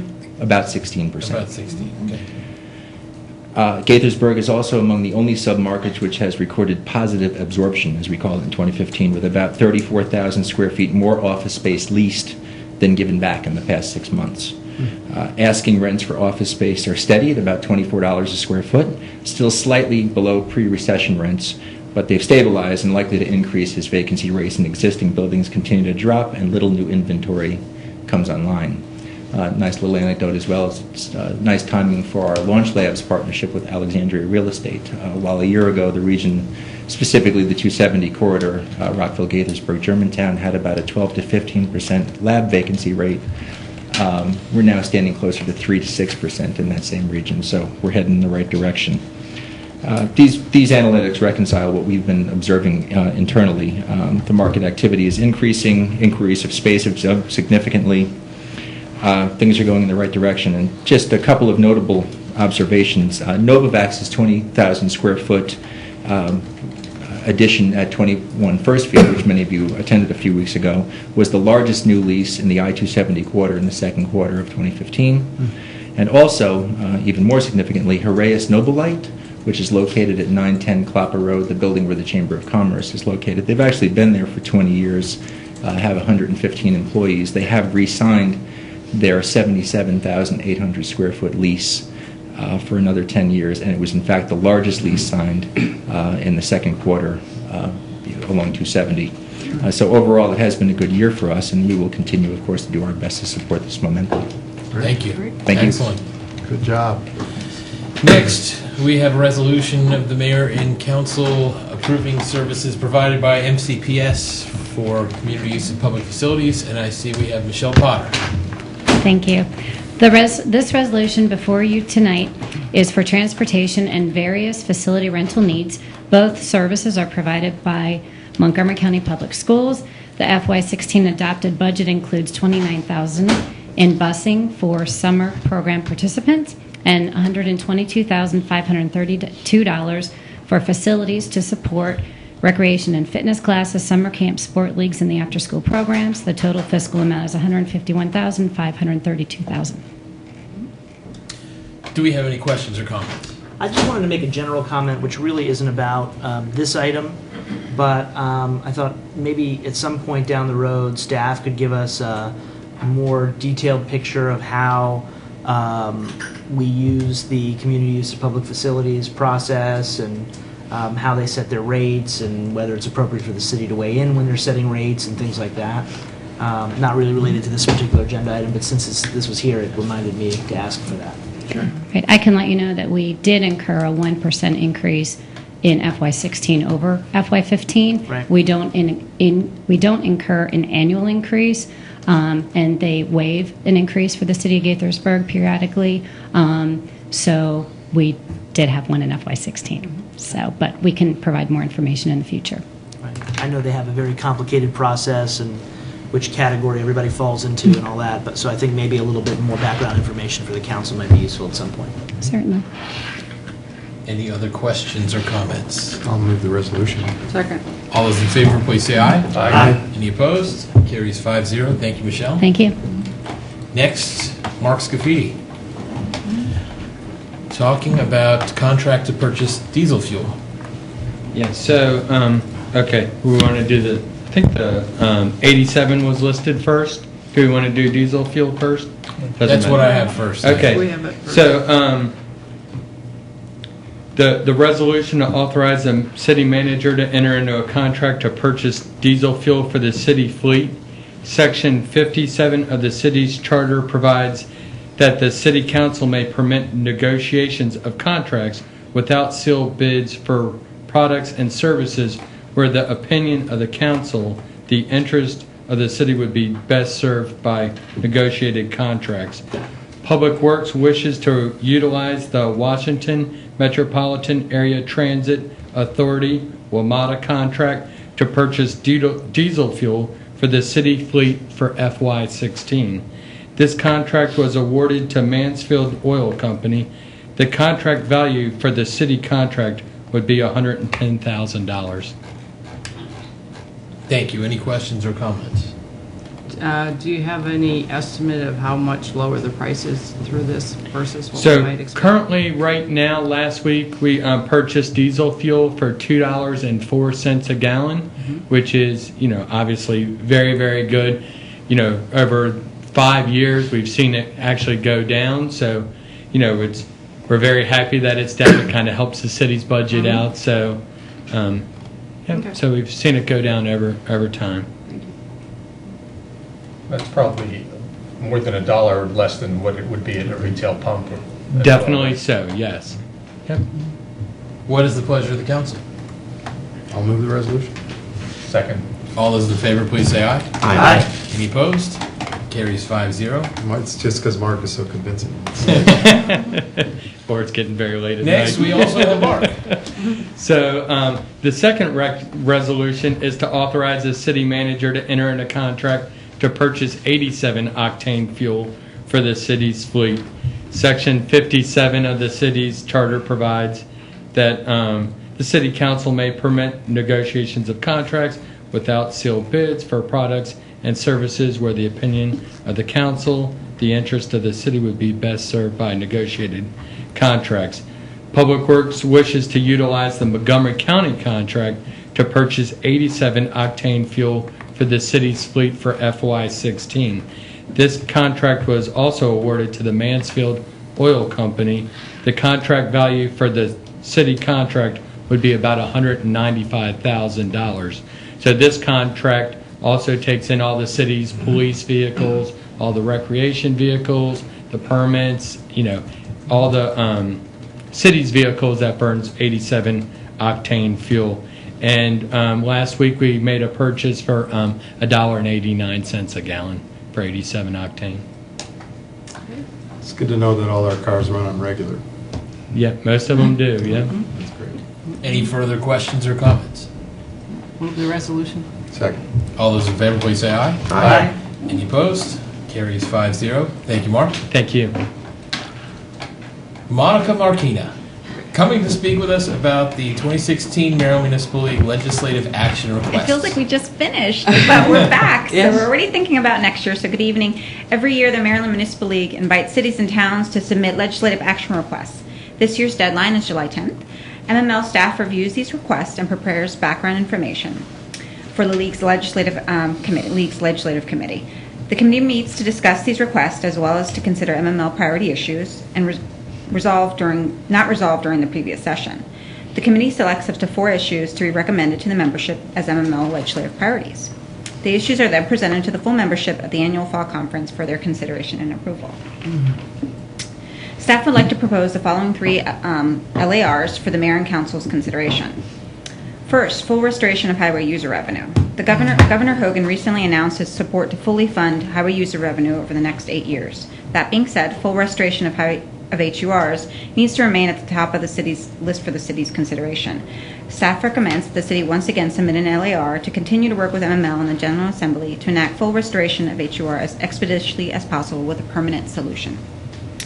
Second, amendments to state stormwater legislation that would require the state and county to pay for property they own within a municipality who imposes a stormwater fee.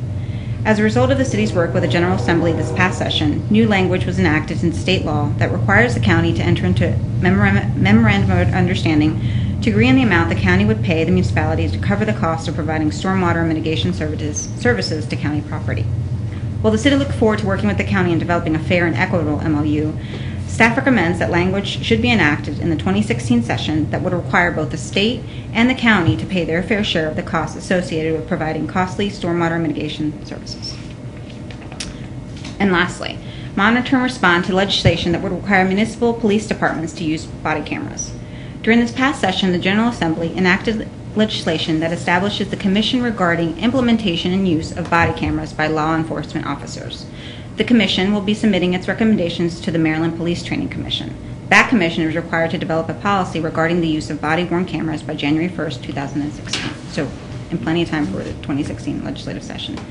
As part of the legislation, it allows jurisdictions who currently have implemented a pilot program to complete their program, so it doesn't have an impact on anything the city would be doing or Montgomery County. One of staff's main concerns after consulting with the city attorney is monitoring any new legislation that would impact requests made under the Maryland Public Information Act that wasn't addressed in the major overhaul of the MPIA legislation that passed this in 2015. So that's something that we would want to monitor and see if the General Assembly actually addresses those concerns, more of a proactive response versus a reactive and waiting for those issues to arise. The cost of maintaining this information as well as redacting could be quite burdensome on the municipalities. So those are 3 recommendations. Staff will be before you again in the fall for a full state legislative agenda, and it's going to be a lengthy agenda, just looking ahead for bond bill request, coming up with an advocacy effort, a large advocacy effort for school construction funding, teaming up with local jurisdictions, Rockville, other municipalities who are facing the same concerns we are with school construction issues, and then any suggestions that come from the Marin City Council. So we will also be coming before you in October with our selection for a lobbyist for the 2016 session. The RFP will be advertised in late July and early August, into early August. Thank you, Monica. So just to sort of reiterate what one thing Monica just mentioned, that right now this is just about us supporting statewide priorities for Maryland Municipal League to pursue, and is not our only legislative agenda for the city. That said, questions or comments? Well, I was just very glad to hear you pop in at the very end with school construction funding, because that's the giant, the elephant in the room for what's going on. We're so deeply in a hole in this county. I assume the rest of the state is in the same situation. We really need to get all hands on deck to get something moving forward there. And actually, to your point, I will say that Montgomery County finds itself in a very unique situation compared to other jurisdictions. So I think that's where we have the uphill battle, where you don't see the same issues, same concerns on the Eastern Shore or in other rural counties. So you don't have the over enrollment that we're seeing now with Montgomery County. So which is why we have to be louder and more present in Annapolis to share those concerns, because it's actually not across the state.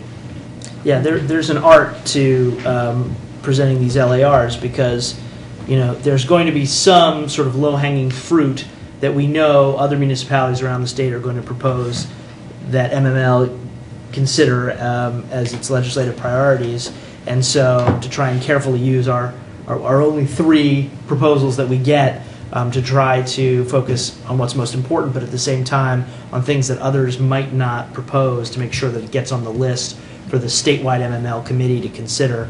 Kind of have a little bit of a strategy, gamesmanship, but certainly other issues like school construction funding are going to be discussed and have other opportunities. And as Judd said, this is not necessarily the city's standalone state legislative priorities. This is just our recommendations to what MML should consider as its state priorities. I did also want to mention, which all of you up here already know, what I mentioned last week at our Montgomery County chapter dinner for MML, that we're going to have a legislative committee, a standalone legislative committee for the Montgomery County chapter of MML as well.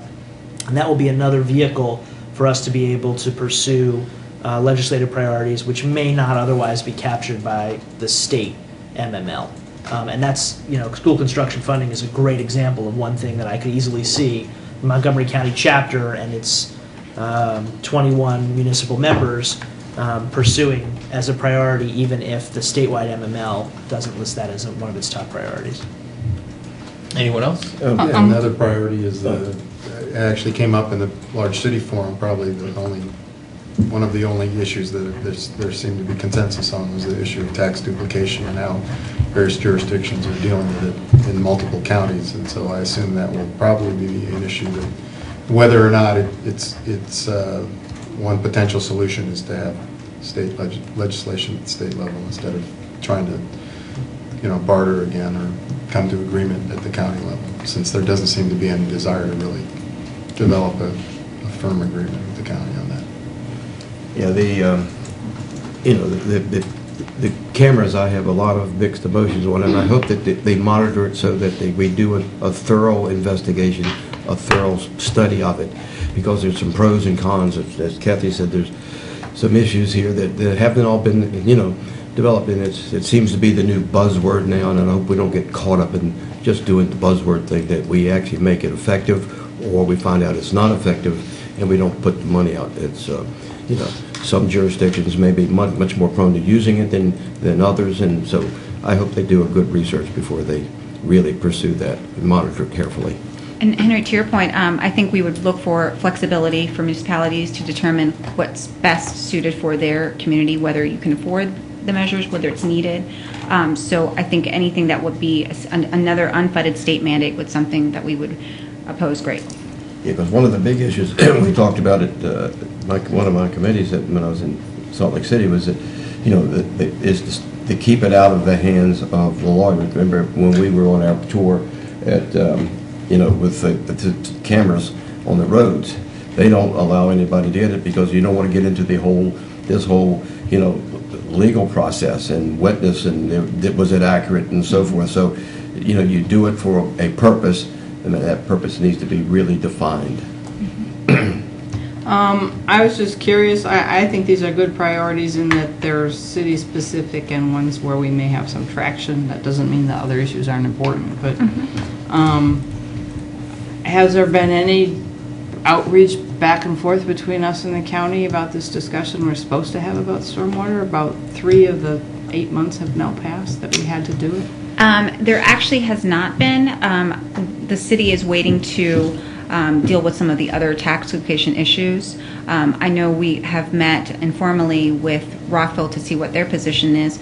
So we're in the decision making whether it would make sense for us to go on our own and have a separate discussion with the county, or to do it with someone like the city of Rockville, where they have the same interests. But the county hasn't. The county has not contacted us about it. No, so. they have not.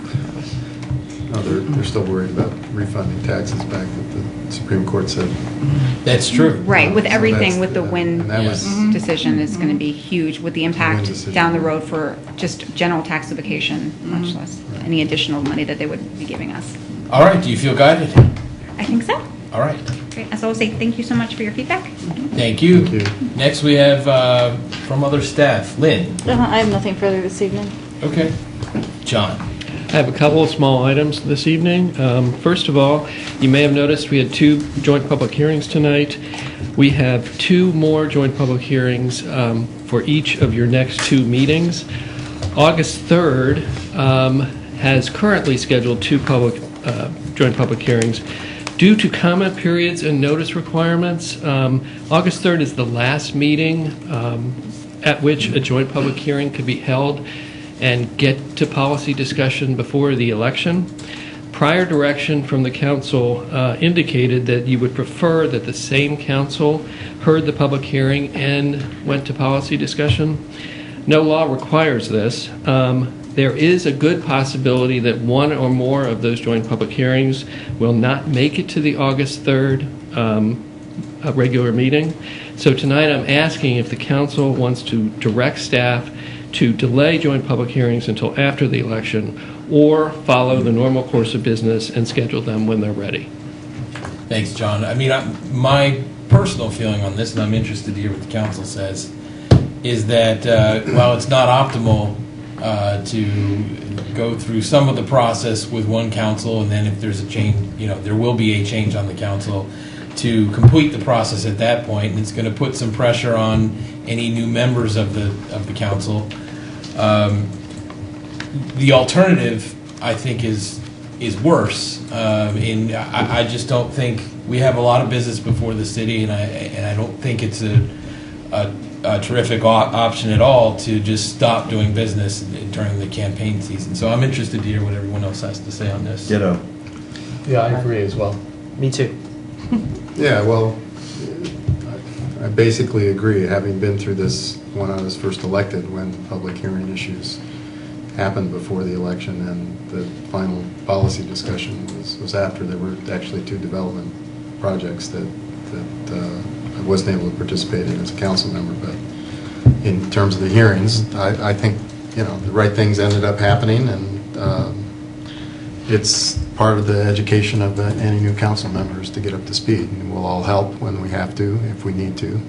But yeah, I think we should proceed with business as usual. I prefer to have everything discussed and decided by one council, but we can't always do that. We don't have that luxury. If there's something particularly urgent, then we have to keep it moving forward. I don't think I should have an opinion. Fair enough. That makes perfect sense. Okay. So you'll feel guided. One other very small item. It has been our custom in the first meeting of the first fiscal year to present to you in a separate agenda item the impacts from the FY 2016 capital budget amendments to the 2015 to 2030 Montgomery County Public School Capital Improvements Program. This memo was in your package for the joint public hearing tonight, and it was discussed and presented in the joint public hearing presentation tonight, and I just need your acknowledgement that that has been done for this fiscal year.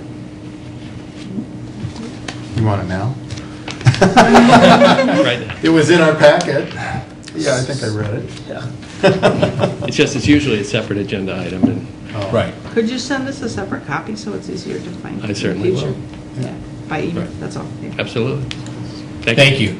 Anything from any other staff?